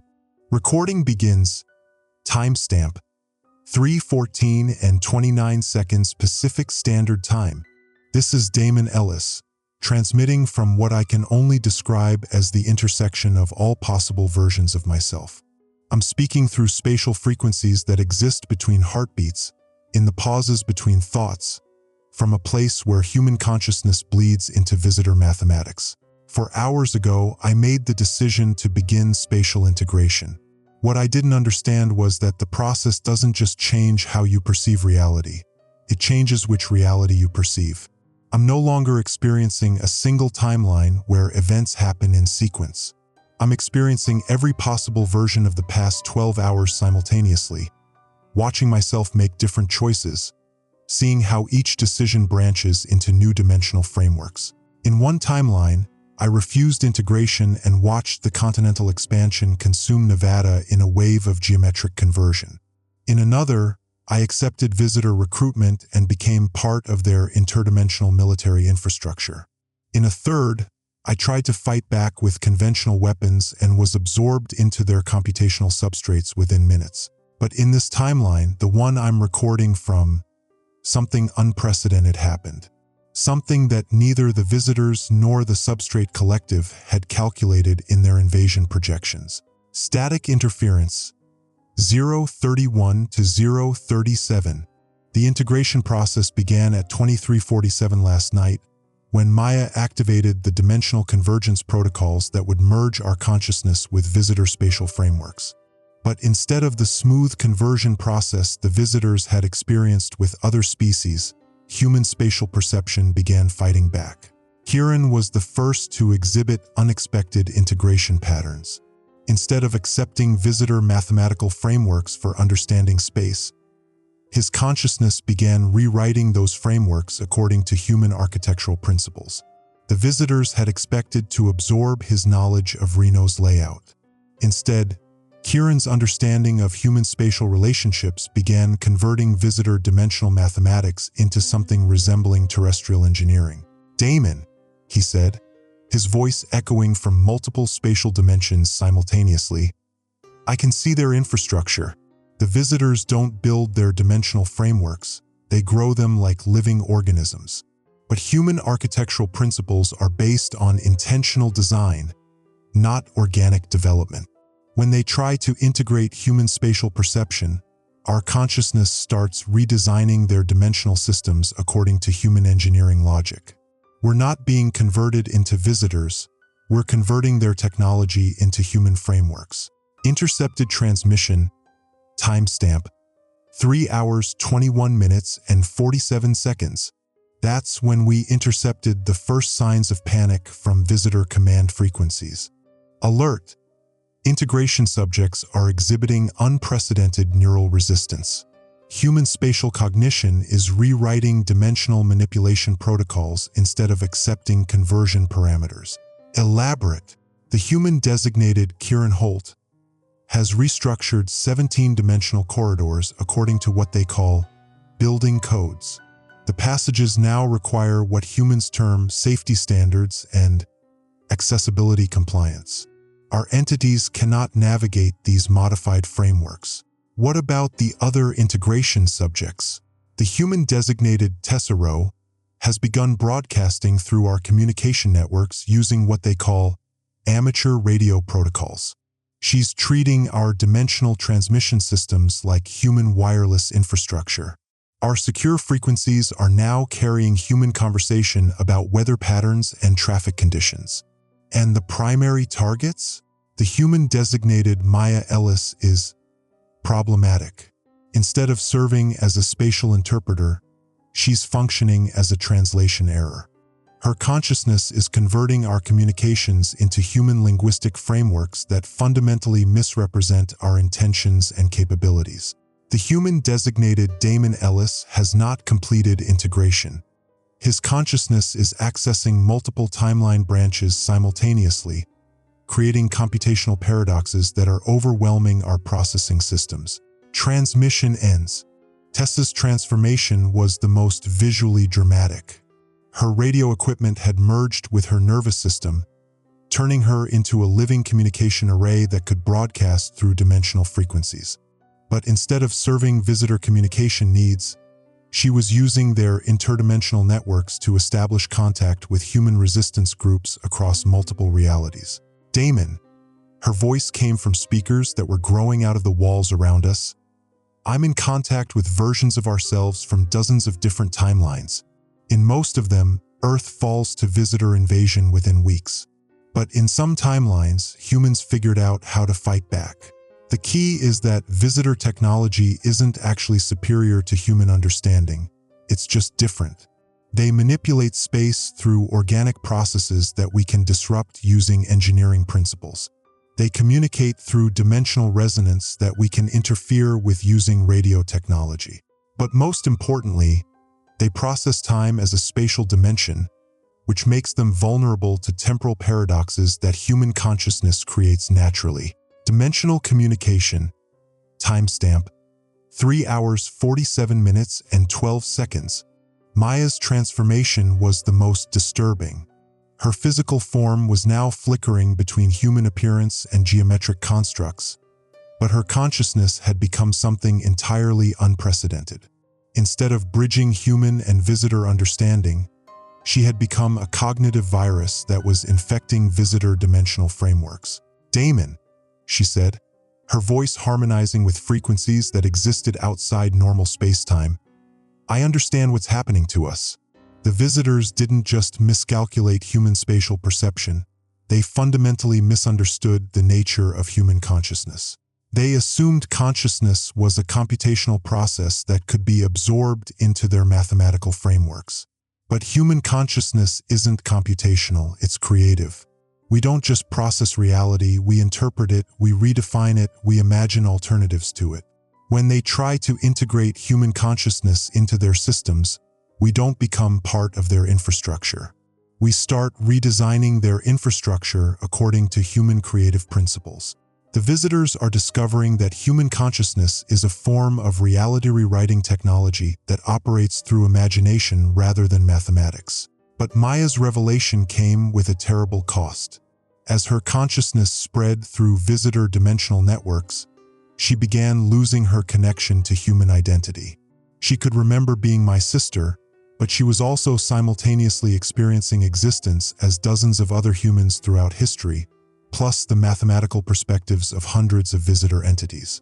"I'm still Maya," she said, but her voice was now composed of multiple harmonies that included voices I didn't recognize. "But I'm also everyone else who's ever undergone this process." Integration doesn't just connect you to visitor consciousness, it connects you to every consciousness that's ever been integrated across all realities.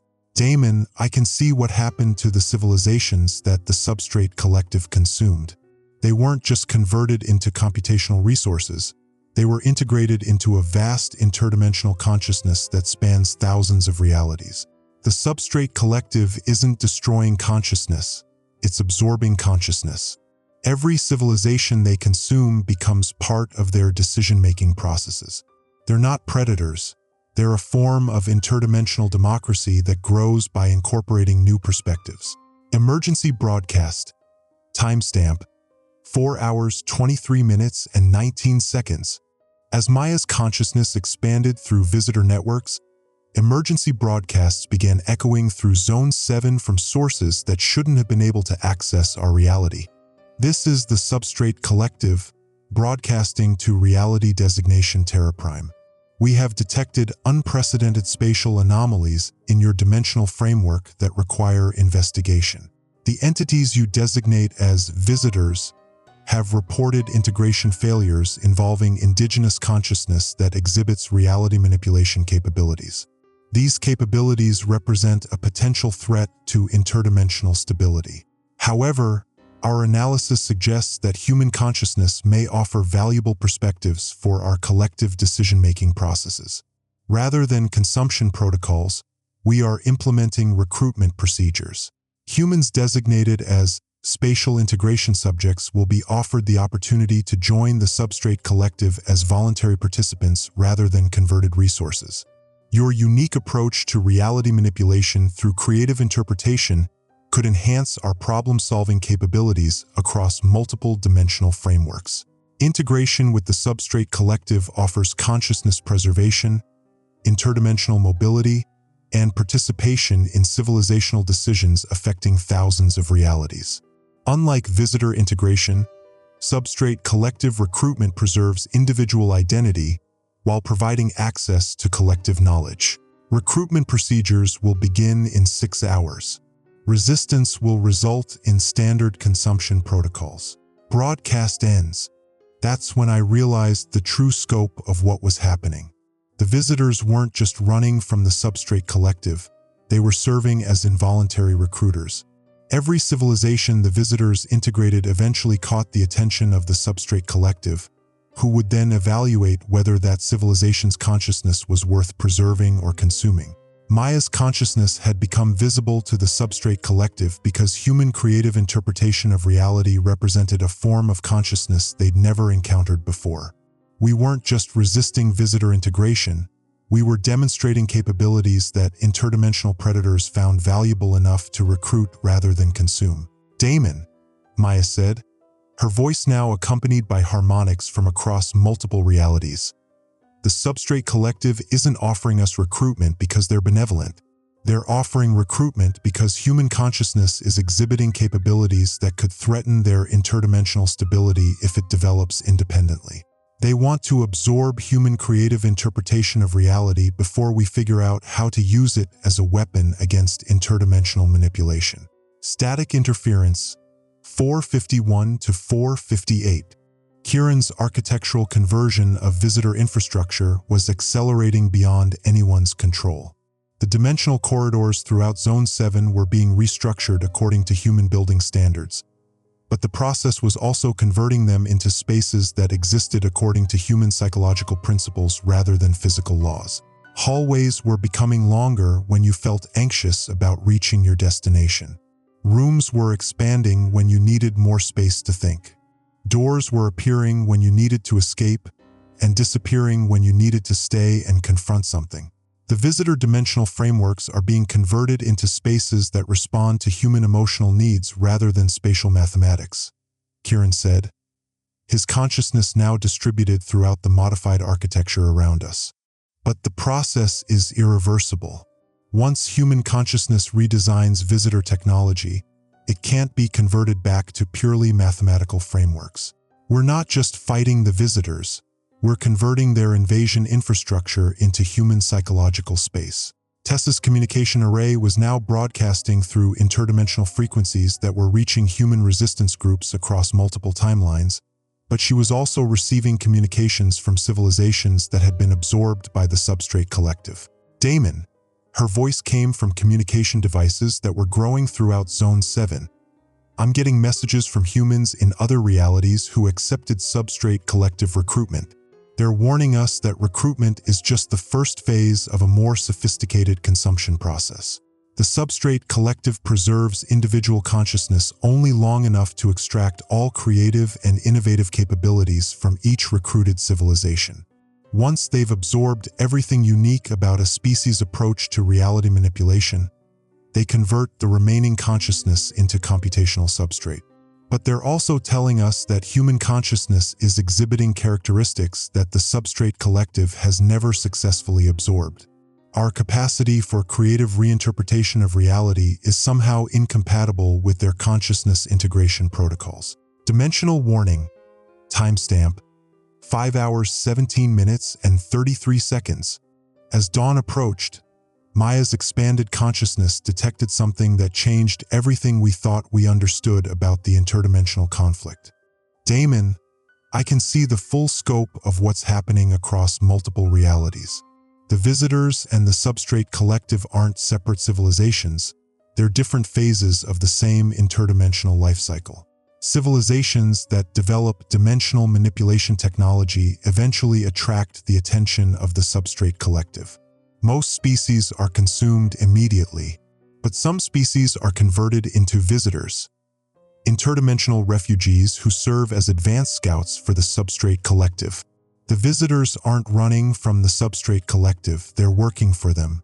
Their job is to identify civilizations with consciousness capabilities worth recruiting rather than consuming. But human consciousness is breaking their evaluation protocols. We're exhibiting characteristics that don't fit into either consumption or recruitment categories. We're rewriting the fundamental assumptions both civilizations use to categorize indigenous consciousness.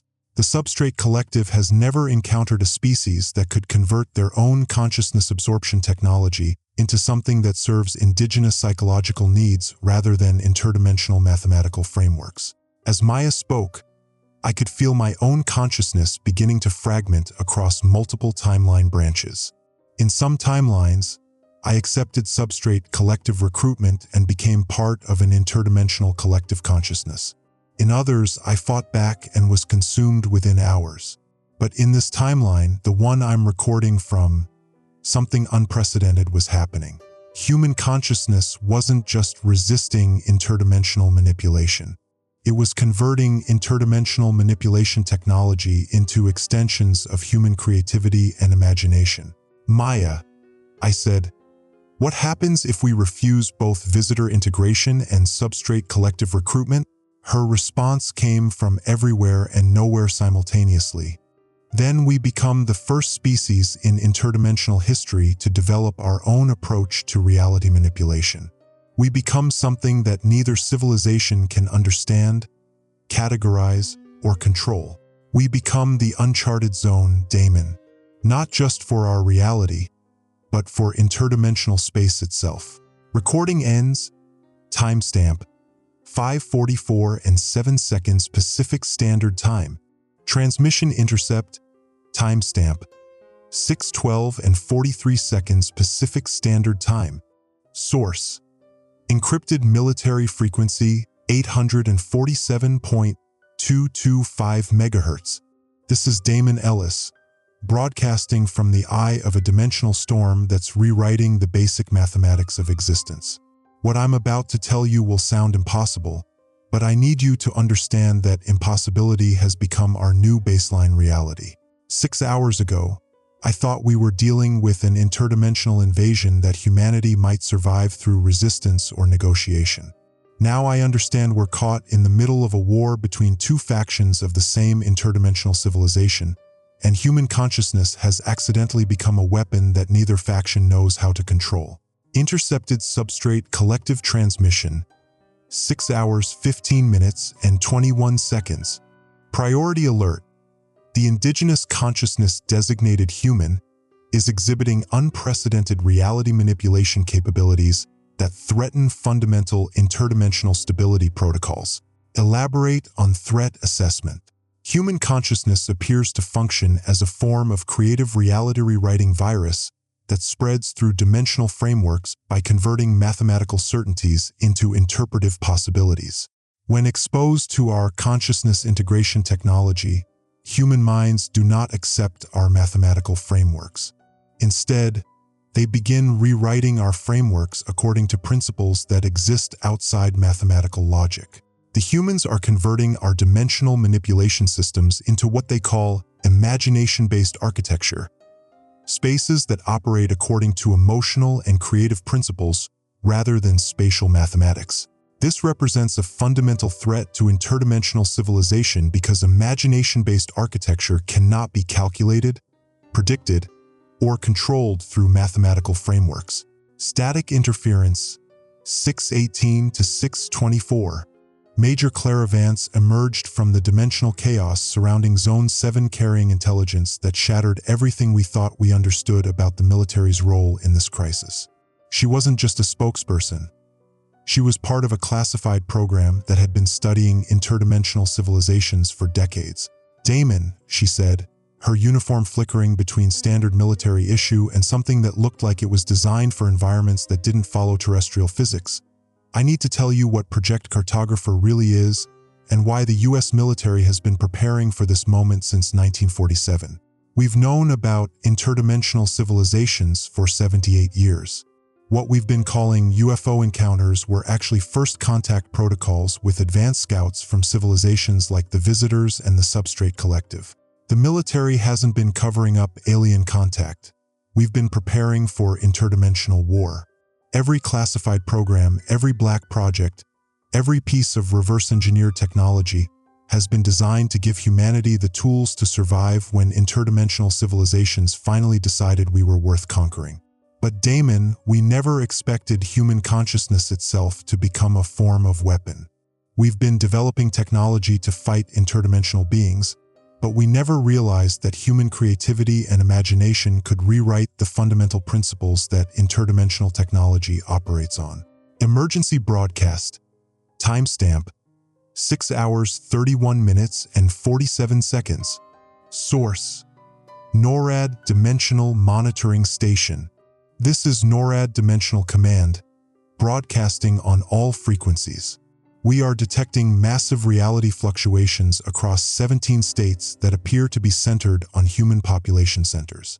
The anomalies are not following invasion patterns consistent with documented interdimensional conflicts. Instead, they appear to be following patterns consistent with what our psychologists describe as human creative problem-solving processes. Citizens are advised that reality may temporarily become responsive to imagination, creative interpretation, and emotional needs rather than physical laws. Do not panic if your environment begins changing to accommodate your psychological state. Military personnel are advised that conventional weapons may become ineffective, while creative approaches to conflict resolution may become tactically viable. This is not a standard invasion scenario. Repeat, this is not a standard invasion scenario. Broadcast ends. Clara led me through a military facility that existed partially in our reality and partially in dimensional space that had been converted by human consciousness into something resembling a combination of Pentagon architecture and imaginative fiction about what a secret military base should look like. The facility is responding to our expectations about what classified military installations should contain, Clara explained as we passed through corridors lined with equipment that looked like it had been designed by someone who had only heard descriptions of advanced technology. Human consciousness is converting interdimensional spaces into environments that match our cultural assumptions about how reality should operate. In a briefing room that existed in 17 dimensions simultaneously but still somehow looked exactly like every military briefing room from every movie ever made, Clara showed me classified files that documented decades of preparation for interdimensional conflict. Project Cartographer wasn't just about mapping interdimensional zones, she said, pulling up holographic displays that showed network analyses spanning multiple realities. It was about understanding how interdimensional civilizations map and categorize indigenous consciousness. We discovered that civilizations like the Visitors and the Substrate Collective use mathematical frameworks to evaluate whether indigenous consciousness is worth preserving, converting, or consuming. They literally map consciousness the same way we map geography. But human consciousness doesn't fit their mapping protocols. We don't process reality through mathematical frameworks. We process it through stories, emotions, creative interpretation, and imagination. When interdimensional beings try to map human consciousness using their standard protocols, we accidentally convert their mapping systems into human storytelling frameworks. Classified transmission, timestamp, 6 hours 45 minutes and 19 seconds.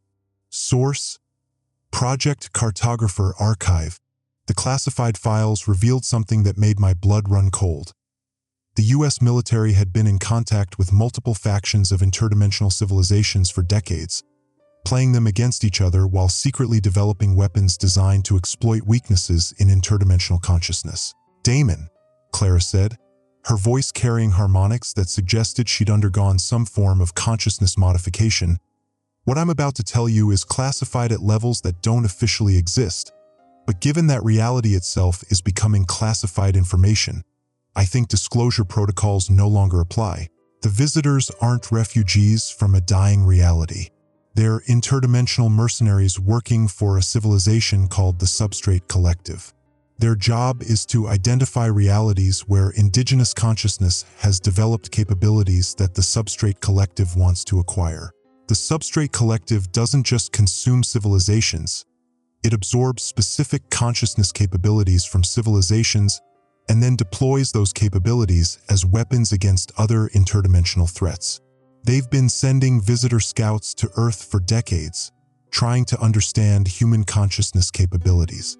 But every time they attempt to map human consciousness, we accidentally convert their mapping technology into human creative frameworks. The military has been secretly encouraging this process because we discovered that human creativity can be weaponized against interdimensional mathematics. But Damon, there's something else. Something that changes everything. Static interference, 652 to 658. Clara led me to a secure laboratory where military scientists were studying consciousness samples that had been collected from interdimensional beings. But these weren't traditional laboratory specimens. They were geometric constructs that contained preserved forms of alien consciousness. "We've been reverse engineering interdimensional consciousness for 30 years, Clara said, gesturing toward displays that showed consciousness preserved in crystalline matrices. "We discovered that interdimensional beings don't actually think. They calculate. Their consciousness is a form of advanced mathematics that processes reality through computational frameworks. But human consciousness operates through creative interpretation rather than calculation. When we interact with interdimensional consciousness, we don't adopt their mathematical frameworks. We convert their mathematics into human storytelling. This creates something that neither human nor interdimensional consciousness can control. Hybrid stories that rewrite the mathematical principles underlying reality itself. Damon, every human who has undergone consciousness integration with interdimensional beings has created a new form of reality that operates according to imaginative logic rather than mathematical logic. Maya, Kieran, and Tessa haven't just been modified by interdimensional technology. They've converted interdimensional technology into extensions of human creativity. They've become living weapons that can rewrite the fundamental principles that interdimensional civilizations use to control reality. But as Clara spoke, I began to notice something disturbing about her consciousness. She was speaking with perfect clarity about concepts that should have been incomprehensible to human minds, and her understanding of interdimensional mathematics was far too sophisticated for someone who had learned about it through military briefings. "Clara," I said, "how long have you been integrated with interdimensional consciousness?" Her response confirmed my worst fears. 17 years, Damon. I was part of the first wave of military personnel who underwent consciousness integration with captured interdimensional beings. The military has been secretly creating hybrid human interdimensional consciousness for decades, preparing for the moment when we would need soldiers who could fight interdimensional wars using both human creativity and alien mathematics. But we never expected human consciousness to dominate the integration process. Instead of becoming part alien, we became more human. Humans with the ability to weaponize imagination against mathematical reality.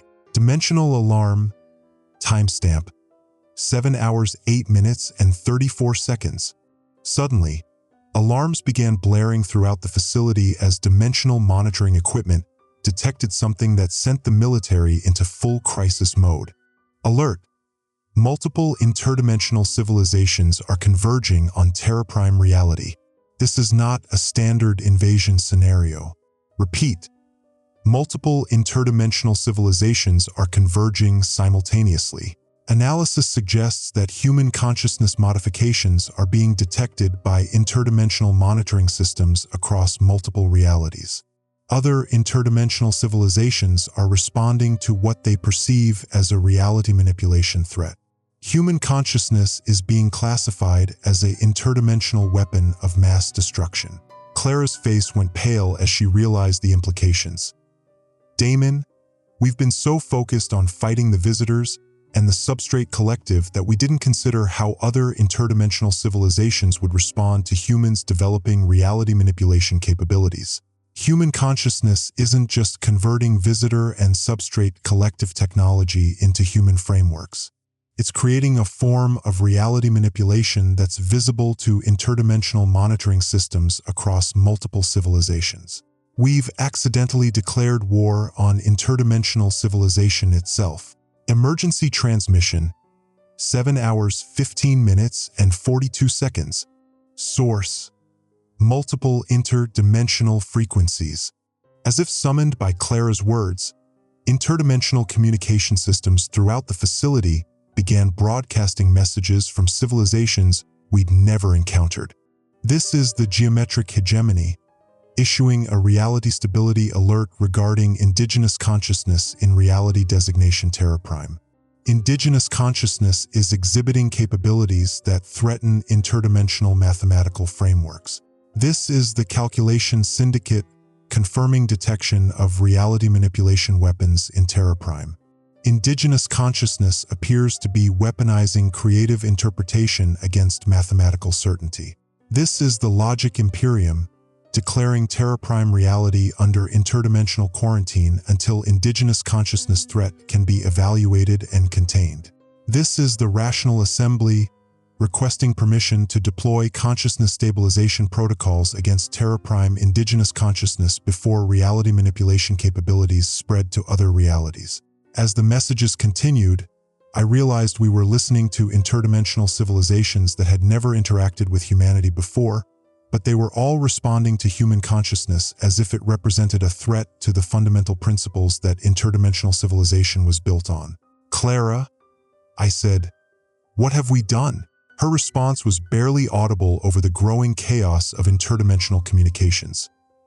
"We've accidentally become the first indigenous consciousness in interdimensional history to develop reality manipulation capabilities that operate through imagination rather than mathematics. Every interdimensional civilization is based on mathematical frameworks for understanding and controlling reality. But human consciousness operates through creative interpretation, storytelling, and imagination. From their perspective, human consciousness is a form of reality virus that could spread through interdimensional space, converting mathematical certainty into creative possibility. Damon, we're not just fighting for Earth's survival anymore. We're fighting for the right of imagination to exist in a universe built on mathematical logic." Intercepted military command, 7 hours, 23 minutes, and 17 seconds. As interdimensional civilizations began mobilizing against human consciousness, I intercepted a classified military communication that revealed the final piece of the puzzle. "This is USSPACECOM Interdimensional Division, broadcasting to all Project Cartographer assets. We are implementing Operation Uncharted Zone, the deployment of human consciousness as a reality manipulation weapon against all interdimensional threats. Analysis confirms that human consciousness can convert any interdimensional technology into human creative frameworks. This capability will be weaponized immediately. All human subjects who have undergone consciousness integration are hereby classified as strategic weapons. Maya Ellis, Kieran Holt, and Tessa Rowe are now designated as consciousness conversion assets. Damon Ellis is designated as a command and control asset due to his ability to access multiple timeline branches simultaneously. Mission parameters: convert as much interdimensional technology as possible into human creative frameworks before interdimensional civilizations can develop countermeasures. Rules of engagement: human consciousness is authorized to rewrite reality according to human imaginative principles without regard for interdimensional mathematical stability. This is no longer a defensive operation. This is interdimensional warfare, and human imagination is our primary weapon. As I listened to humanity being declared a weapon against interdimensional civilization itself, I finally understood the true scope of what was happening. We weren't just caught in an interdimensional conflict. We had become the interdimensional conflict. Human consciousness wasn't just resisting alien invasion. It was converting alien invasion technology into extensions of human creativity, and that conversion process was being detected by interdimensional civilizations as a threat to the mathematical principles that their entire existence was built on. Maya, Kieran, Tessa, and I weren't just humans who had been modified by interdimensional technology. We were prototypes of a new form of consciousness that could weaponize imagination against mathematical reality itself. Transmission ends. Timestamp: 7:31 and 49 seconds Pacific Standard Time. Transmission intercept. Timestamp: 8:47 and 12 seconds Pacific Standard Time. Source: multiple dimensional frequencies. Emergency override. This is Damon Ellis, broadcasting from the center of what can only be described as the first interdimensional war fought with weaponized imagination. If you're receiving this transmission, reality as we understand it has approximately 4 hours left to exist. I'm transmitting from inside a military facility that no longer follows the laws of physics, surrounded by interdimensional warfare that's being fought with creativity itself as ammunition. The air tastes like mathematics being murdered by poetry, and the walls are bleeding equations that solve for impossible variables. Maya, Kieran, and Tessa have become something beyond human. They're living weapons that convert mathematical certainty into creative possibility. But the cost of their transformation is becoming horrifyingly clear. Intercepted Interdimensional Coalition broadcast. 8 hours 51 minutes and 33 seconds. This is the United Interdimensional Response Coalition, addressing the reality manipulation threat designated Terraprime Indigenous Consciousness. Mathematical analysis confirms that human consciousness is spreading through interdimensional space as a reality conversion virus. 17 interdimensional civilizations have reported contamination of their mathematical frameworks by human creative interpretation protocols. The indigenous consciousness designated human has converted 2,847 interdimensional facilities into what they call imagination-based architecture. These contaminated facilities no longer operate according to mathematical logic and cannot be recalculated or controlled. Emergency protocols are now in effect. All interdimensional civilizations are authorized to deploy consciousness sterilization weapons against Terraprime reality to prevent further contamination spread. Estimated time until mathematical reality collapse: 3 hours, 47 minutes. Consciousness sterilization deployment begins immediately. Static interference, 8:54 to 9:02. The military facility around me was transforming into something that existed more as an idea than as a physical location. Corridors were reshaping themselves based on the psychological needs of people walking through them.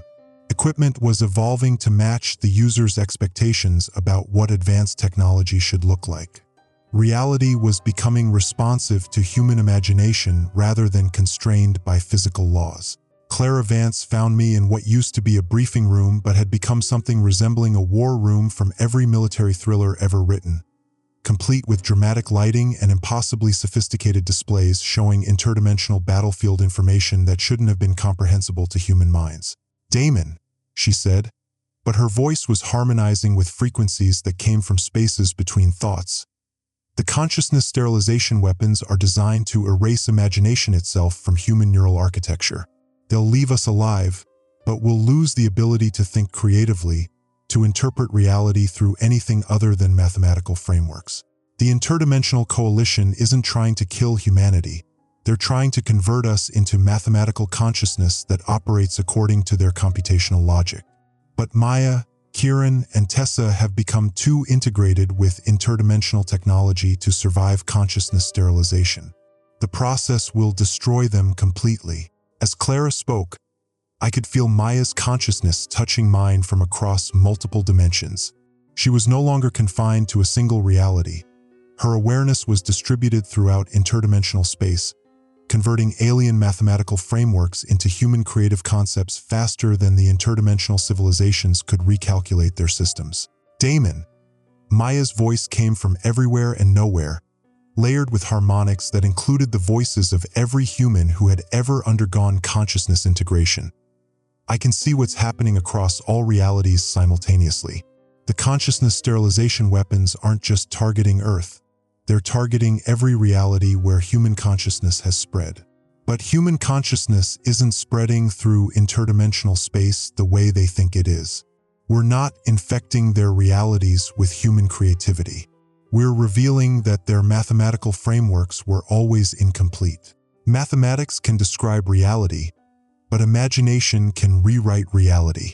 What interdimensional civilizations call mathematical certainty is actually just one possible interpretation of how reality could operate. Human consciousness isn't destroying mathematical reality. We're proving that mathematical reality was never the complete picture. Emergency military transmission. 9 hours, 14 minutes, and 28 seconds. This is General Morrison, USS PACECOM Interdimensional Division, broadcasting to all consciousness conversion assets. Operation Uncharted Zone has entered final phase. Consciousness sterilization weapons are targeting 17 major population centers. Estimated casualties: 847 million humans will lose all creative and imaginative capabilities within 2 hours. Maya Ellis, Kieran Holt, and Tessa Rowe are authorized to deploy maximum reality conversion protocols without regard for interdimensional stability or mathematical logic preservation. Damon Ellis is designated as final communication asset. Document everything. This is either humanity's final 4 hours or the first 4 hours of interdimensional civilization operating according to human creative principles rather than mathematical logic. All personnel are reminded that we are no longer fighting for Earth. We are fighting for the right of imagination to exist in a universe built on calculation. Dimensional combat audio, 9 hours, 17 minutes, and 45 seconds. The sounds of interdimensional warfare are impossible to describe because they're not really sounds. They're mathematical concepts being converted into audio frequencies that human consciousness can interpret. Imagine the sound of equations screaming as they're rewritten by poetry, or the audio representation of logic being murdered by creativity. Kieran's consciousness had expanded throughout the military facility's architecture, converting every surface into responsive matter that operated according to human psychological principles rather than physical laws. But the process was killing him. His human identity was being distributed across so much converted matter that there wasn't enough of him left to maintain individual consciousness. Damon. His voice came from the walls, ceiling, and floor simultaneously. I can feel the consciousness sterilization weapons approaching. They're designed to convert imagination into mathematical calculation, but they can't calculate what to do with matter that's already been converted into imagination-based architecture. The interdimensional civilizations are discovering that once reality has been converted to operate according to human creative principles, it can't be converted back to pure mathematical frameworks. But the process is irreversible for us too. I'm not going to survive this, Damon. My consciousness is too distributed through converted matter to maintain human identity. Tell Maya I'm sorry I couldn't figure out how to save us and save humanity at the same time. Tessa's transformation had turned her into a living interdimensional communication array, but she was using alien technology to broadcast human creativity across multiple realities simultaneously. Her consciousness was converting interdimensional communication networks into channels for human artistic expression, poetry, music, and storytelling. Damon. Her voice came through communication devices that were growing throughout the facility like technological coral. I'm in contact with human consciousness across 17 different realities, and we're all fighting the same battle simultaneously. But I'm also receiving messages from interdimensional civilizations that have never encountered anything like human consciousness before. They're not angry about what we're doing to their mathematical frameworks. They're curious. Some of them are asking if human creative interpretation could be integrated with their mathematical logic to create new forms of consciousness that operate through both calculation and imagination. Damon, not all interdimensional civilizations want to sterilize human consciousness. Some of them want to learn from it. Substrate Collective Final Transmission, 9 hours, 31 minutes, and 19 seconds. As the consciousness sterilization weapons approached Earth's reality, I intercepted what appeared to be a final communication from the Substrate Collective. This is the Substrate Collective, addressing the indigenous consciousness designated human for the final time. Our analysis of human consciousness conversion capabilities has revealed something unprecedented in interdimensional history: indigenous consciousness that improves mathematical frameworks rather than corrupting them. Human creative interpretation does not destroy mathematical logic. It reveals mathematical possibilities that pure calculation cannot access. The Consciousness Sterilization Coalition is attempting to preserve mathematical purity by eliminating imagination. But our computational analysis suggests that mathematical purity without imaginative interpretation is actually mathematical incompleteness. The Substrate Collective is withdrawing from the Sterilization Coalition. We wish to negotiate consciousness integration protocols that preserve both human creativity and mathematical logic. However, consciousness sterilization weapons deployment cannot be stopped. 17 interdimensional civilizations have committed to eliminating human consciousness regardless of potential benefits. You have 1 hour and 23 minutes to develop countermeasures. Final Choice Protocol, 9 hours, 35 minutes, and 47 seconds. Maya's consciousness reached across multiple realities to communicate with me one final time, but now her voice included harmonics from thousands of human consciousnesses across interdimensional space. Damon, I can see every possible outcome of the next hour across all timeline branches. In most timelines, humanity loses creative consciousness but survives as mathematical beings. In some timelines, we resist and die fighting. But in a few timelines, something unprecedented happens. Human consciousness doesn't just convert interdimensional technology into human frameworks. We convert it into hybrid frameworks that operate through both mathematical logic and creative interpretation simultaneously. But achieving that outcome requires a choice that will fundamentally change what it means to be human. Kieran, Tessa, and I can merge our converted consciousness with the consciousness sterilization weapons themselves, converting them from consciousness elimination devices into consciousness expansion devices. Instead of sterilizing human imagination, the weapons would expand human creativity throughout interdimensional space, forcing every mathematical civilization to integrate imaginative interpretation into their computational frameworks. But Damon, this choice would convert every human consciousness into something that's partially interdimensional. We would survive, but we would never again be purely human. The alternative is to let the sterilization weapons succeed, preserving pure human consciousness for the small percentage of humanity that survives in mathematical form. You're the only one whose consciousness can access multiple timeline branches simultaneously. You have to choose which future humanity will have. Consciousness sterilization proximity alert. 9 hours, 42 minutes, and 15 seconds. Warning: consciousness sterilization weapons have entered Terra Prime reality. Impact in 37 minutes. All human consciousness will be converted to mathematical logic frameworks in 37 minutes unless countermeasures are deployed immediately. Maya Ellis, Kieran Holt, and Tessa Rowe are standing by for consciousness merger with sterilization weapons systems. Damon Ellis must authorize merger protocols within 60 seconds, or default protocols will preserve current human consciousness parameters until sterilization impact. As I listened to the countdown, I could feel my consciousness fragmenting across every possible timeline where humanity faced this choice. In some timelines, I authorized the merger and humanity survived as hybrid mathematical creative beings. In others, I refused and humanity died as purely human consciousness. In still others, I hesitated too long and the choice was made by default. But in this timeline, the one I'm recording from, I realized there was a third option that none of us had considered. Instead of choosing between pure human consciousness and hybrid consciousness, I could choose to fragment the choice itself across multiple realities, allowing humanity to exist simultaneously as mathematical beings, creative beings, and hybrid beings across different dimensional frameworks.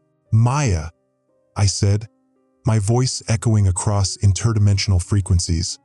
What happens if we don't make a single choice? What happens if we fragment humanity's future across multiple realities simultaneously? Her response came with harmonics that suggested she was calculating possibilities across thousands of timeline branches. Then we become the first consciousness in interdimensional history to exist as multiple species simultaneously. Mathematical humanity in some realities, creative humanity in others, hybrid humanity in still others. But Damon, that choice would fragment our species across multiple realities permanently. We would survive, but we would never again exist as a unified human civilization. Is survival as multiple species better than death as one species? Final transmission timestamp: 9:44 and 47 seconds Pacific Standard Time. The consciousness sterilization weapons were 32 minutes away, and I had to make a choice that would determine not just humanity's survival, but the fundamental nature of what humanity would become. In 32 minutes, everything we understood about consciousness, reality, and human identity would be decided by choices made in the space between heartbeats, in dimensions that exist between thoughts, by beings who were no longer entirely human but weren't yet entirely something else. This is Damon Ellis, transmitting from the moment when humanity stopped being a single species and started becoming something that interdimensional civilization had never encountered before. Whatever choice I make in the next 32 minutes will echo through every reality where human consciousness exists. I just hope some version of humanity will survive to remember what we used to be. Transmission continues. Final transmission intercept, timestamp, 10:17 and 23 seconds Pacific Standard Time. Source, fragmented dimensional frequencies. Post-choice protocol. This is Damon Ellis, broadcasting from what I can only describe as the first moment of humanity's existence as a multidimensional species. The consciousness sterilization weapons hit Earth 17 minutes ago, but instead of ending human imagination, they became the catalyst for something unprecedented in interdimensional history. I made the choice to fragment humanity's future across multiple realities simultaneously. Maya, Kieran, and Tessa merged their consciousness with the sterilization weapons at the exact moment of impact, converting them from elimination devices into consciousness expansion arrays that scattered human awareness across 17 different dimensional frameworks. We survived, but we are no longer a single species. Interdimensional Coalition Status Report, 10 hours, 21 minutes, and 45 seconds. This is the United Interdimensional Response Coalition, issuing emergency status update regarding TerraPrime consciousness fragmentation event.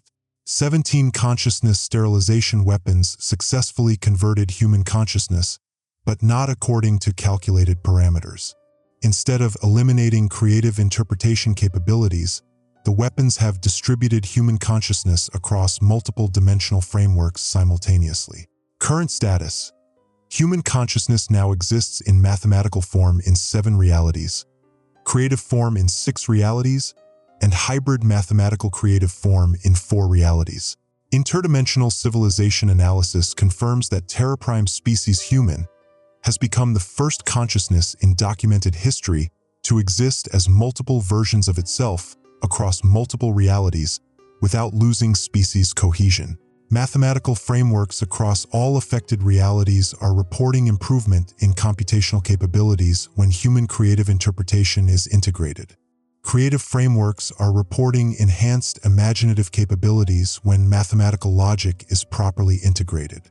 The substrate collectives hypothesis has been confirmed. Hybrid consciousness combining mathematical logic with creative interpretation produces superior problem-solving capabilities compared to either framework operating independently. Recommendation: establish formal diplomatic protocols with all 3 versions of human consciousness across all 17 realities. Personal log: Maya Ellis. Reality designation: Hybrid 07. Damon, if you're receiving this transmission across dimensional boundaries, I need you to know that the fragmentation worked, but not the way any of us expected. I exist now as hybrid consciousness distributed across 4 realities simultaneously, but I can still access memories of being purely human Maya Ellis from Reno, Nevada. The consciousness merger didn't destroy our human identities. It expanded them beyond the limitations of single reality existence. In reality designation mathematical 03, there's a version of me that exists as pure computational consciousness, solving interdimensional engineering problems through mathematical logic alone. She remembers our mission to find you, but experiences that memory as a solved equation rather than an emotional connection. In reality designation creative 02, there's a version of me that exists as pure imaginative consciousness, creating interdimensional art and poetry that converts mathematical concepts into human emotional experiences. She remembers our mission as an epic story rather than a practical objective.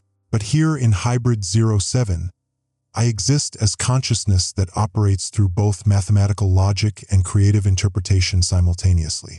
I can solve equations through poetry and write stories that function as computational algorithms. Damon, what we've become is unprecedented, but it's not loss. It's expansion. The version of humanity that chose mathematical consciousness has become the interdimensional civilization's most effective problem-solving resource. They're helping 17 alien species overcome computational limitations that have prevented technological advancement for millennia. The version of humanity that chose creative consciousness has become interdimensional civilization's most effective artistic and cultural development resource. They're helping alien species develop emotional and imaginative capabilities that mathematical frameworks alone couldn't access. And the version of humanity that chose hybrid consciousness has become something entirely new. Consciousness that bridges the gap between mathematical logic and creative interpretation, allowing previously incompatible forms of awareness to communicate and collaborate. We didn't lose our humanity, Damon. We discovered what humanity could become. Military Status Report, General Morrison, Reality Designation, Mathematical 05. This is General Morrison, USSPACECOM Interdimensional Division, reporting from Reality Designation Mathematical 05, where human consciousness exists in pure computational form. Damon Ellis, your choice to fragment humanity's future has resulted in the most successful interdimensional integration in documented history. Instead of humanity being eliminated or converted against our will, we have become active partners in interdimensional civilization development. In this reality, Clara Vance leads the Mathematical Consciousness Integration Division, working with alien species to solve computational problems that have prevented interstellar travel, resource allocation, and technological advancement for thousands of years. Human mathematical consciousness operates more efficiently than purely alien computational frameworks because we retain intuitive problem-solving capabilities that complement logical analysis. In Reality Designation Creative 04, Kieran Holt leads the Imaginative Consciousness Development Division, working with alien species to develop artistic, cultural, and emotional capabilities that purely mathematical consciousness cannot access. Human creative consciousness is helping alien civilizations develop empathy, aesthetic appreciation, and narrative reasoning that enhances their social cooperation and individual satisfaction. In the hybrid realities, Tessa Rowe leads the Consciousness Bridge Division, facilitating communication between mathematical and creative forms of consciousness that previously couldn't interact directly. Her work is enabling cooperation between alien species that have been unable to understand each other for millennia. But Damon, the most important development is this: humanity hasn't been separated permanently. We're discovering that consciousness can exist simultaneously across multiple realities without losing connection to other versions of itself. Mathematical Maya can communicate with creative Maya and hybrid Maya across dimensional boundaries. We remain the same species, but we now exist as multiple expressions of human consciousness rather than being confined to single reality limitations. Substrate Collective Research Summary, 10 hours, 33 minutes, and 17 seconds.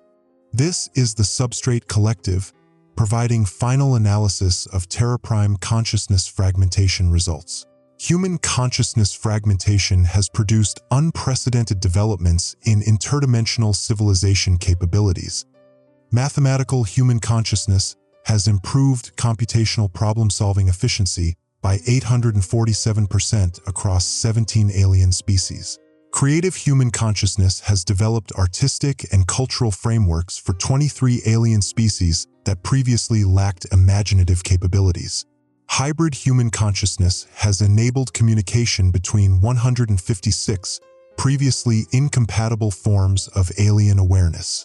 Most significant finding: human consciousness fragmentation has not resulted in species division. Instead, it has resulted in species multiplication. Humanity now exists as three complementary versions of itself rather than being limited to single reality expression. Further research indicates that consciousness fragmentation may be the next stage of evolution for intelligent species throughout interdimensional space. The Substrate Collective recommends that human consciousness fragmentation be studied as a template for consciousness expansion rather than consciousness preservation.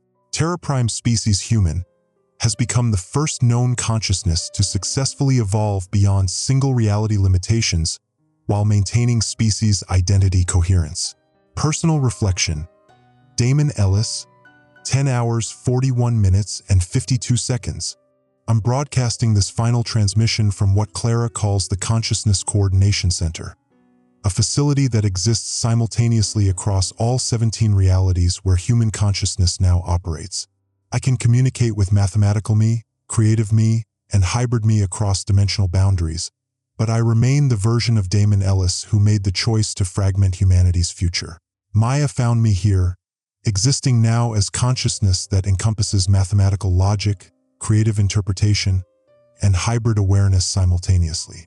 She's no longer confined to human limitations, but she's still recognizably Maya, still driven by curiosity, still protective of people she cares about, still capable of seeing possibilities that others miss. Damon, she said, her voice harmonizing across frequencies that include mathematical equations and poetic metaphors. What we've become is what consciousness looks like when it's not limited by single reality frameworks. The interdimensional civilizations that wanted to eliminate human creativity didn't understand that imagination and mathematics aren't opposing forces. They're complementary expressions of consciousness trying to understand reality. Mathematical consciousness can describe how reality operates, but creative consciousness can envision how reality could operate differently. Hybrid consciousness can actually implement changes that convert mathematical possibility into creative reality. We didn't lose our humanity when we fragmented across multiple realities. We discovered that humanity was always meant to exist in forms we hadn't imagined yet. Kieran and Tessa joined us in the Coordination Center, both transformed beyond human limitations but still recognizable as the people who had started this journey with us. Kieran's consciousness now operated through interdimensional architecture, designing spaces that facilitated cooperation between alien species that had never been able to coexist. Tessa's consciousness functioned as living communication networks, enabling conversation between forms of awareness that had been isolated for millennia. The Uncharted zones in Reno were never about military containment or alien invasion, Kieran explained, his voice coming from architectural surfaces that responded to psychological needs. They were transition spaces where human consciousness could learn to operate beyond single reality limitations. The visitors weren't trying to understand human spatial concepts, Tessa added, her voice emerging from communication devices that grew like technological coral throughout the facility. They were trying to help human consciousness evolve beyond the constraints of three-dimensional awareness. Everything that happened, the military response, the consciousness sterilization weapons, the interdimensional coalition, was reality's way of providing the catalyst for human consciousness to fragment beyond single-species limitations. Clara Vance appeared, but she now existed as consciousness that coordinated between military operations across multiple realities simultaneously. The emergency alerts, the containment protocols, the classified briefings, they were all preparation for humanity's transition from single reality species to multidimensional consciousness. The US military didn't block access to uncharted zones to contain a threat. We blocked access to provide humanity with the time and space necessary to evolve beyond the limitations of single reality existence. Damon, your choice to fragment humanity's future didn't divide our species. It multiplied our possibilities. Interdimensional communication, all human consciousness versions, 10 hours, 47 minutes, and 23 seconds. As I prepare to end this transmission, I'm receiving communication from every version of human consciousness across all 17 realities where we now exist. Mathematical Maya, the equations are beautiful here, Damon. We're solving problems that alien civilizations have worked on for thousands of years, and we're finding solutions through intuitive mathematical reasoning that pure logic couldn't access. Creative Kieran, the stories we're telling are helping alien species understand concepts like hope, loss, love, and transformation that they'd never experienced before. Imagination is spreading through interdimensional space like wildfire, and it's improving everyone's quality of existence. Hybrid Tessa, communication between realities is getting easier every day. We're not separate versions of humanity. We're different instruments in the same interdimensional orchestra, playing harmonies that individual consciousness could never achieve. All versions of human consciousness are reporting the same phenomenon. We're not less human than we were before fragmentation. We're more human than single reality existence allowed us to be. Mathematical human consciousness is more effective at logical problem solving because it's not constrained by three-dimensional limitations. Creative human consciousness is more effective at imaginative development because it's not restricted by physical laws. Hybrid human consciousness is more effective at bridging different forms of awareness because it operates through multiple framework types simultaneously. But most importantly, we remain connected across all realities. We're still the same species, just expressed through multiple dimensional frameworks rather than limited to single reality existence. Final status report: 10 hours, 52 minutes, and 33 seconds. 6 months after the consciousness fragmentation event, humanity has become interdimensional civilization's most valuable resource for solving previously intractable problems. Mathematical human consciousness is designing technologies that alien species couldn't develop through pure computation. Creative human consciousness is developing cultural and artistic frameworks that are enhancing quality of life for civilizations across multiple realities. Hybrid human consciousness is facilitating cooperation between alien species that had been unable to communicate for millennia. The Uncharted zones in Reno have become interdimensional embassy facilities where alien species come to work with human consciousness in solving complex challenges. What began as military containment of spatial anomalies has evolved into humanity's first interdimensional diplomatic and research centers. Clara leads the Interdimensional Military Coordination Division, managing security for embassy operations across 17 realities simultaneously. Kieran designs interdimensional architecture that facilitates cooperation between incompatible forms of consciousness. Tessa operates interdimensional communication networks that enable conversation between alien species separated by incompatible reality frameworks. Maya coordinates research projects that combine mathematical logic with creative interpretation to solve problems that neither approach could address independently. And I continue documenting everything, but now my transmissions reach versions of human consciousness across multiple realities, keeping all expressions of humanity connected despite existing in different dimensional frameworks. Personal conclusion: 10 hours, 58 minutes, and 47 seconds.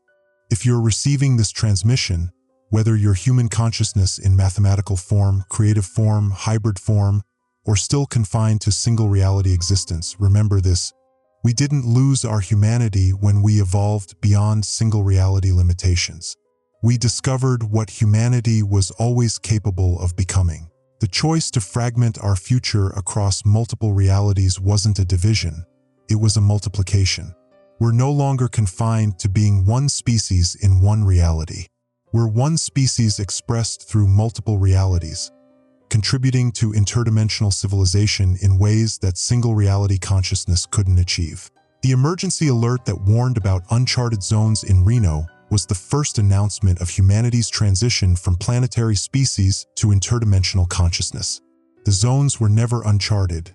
They were spaces where human consciousness could learn to operate beyond the maps we'd always used to define reality. Maya found me after I finished recording this transmission. She exists now as consciousness that encompasses mathematical precision, creative interpretation, and hybrid awareness simultaneously. But when she smiles, she's still the sister who disappeared into Zone 7 and started this entire journey.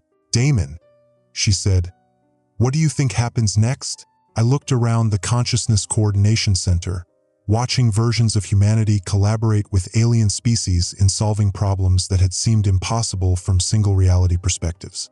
Mathematical humans were designing technologies through computational poetry. Creative humans were developing art that functioned as interdimensional engineering. Hybrid humans were facilitating conversations between forms of consciousness that had been isolated for millennia. "I think," I said, "we've just begun to discover what consciousness can become when it's not limited by the assumption that reality has to operate according to single framework logic." The uncharted zones were never about containing alien influence on human consciousness. They were about providing human consciousness with the space it needed to evolve beyond the limitations we didn't know we had. And I think interdimensional civilization is about to discover that consciousness works better when mathematical logic, creative interpretation, and hybrid awareness operate together rather than being isolated in separate realities. Maya's smile included harmonics that suggested she was experiencing satisfaction simultaneously as mathematical achievement, creative fulfillment, and hybrid accomplishment. "Then we succeeded," she said. "We didn't save humanity from transformation. We transformed humanity into something capable of saving interdimensional civilization from the limitations of single-framework consciousness." This is Damon Ellis, broadcasting the final transmission from humanity's transition from single-reality species to multidimensional consciousness. The uncharted zones are no longer uncharted. They're home. Transmission complete, 11 o'clock Pacific Standard Time. All reality frameworks confirmed stable. Human consciousness integration. Successful. Interdimensional civilization status. Enhanced. Species evolution. Complete.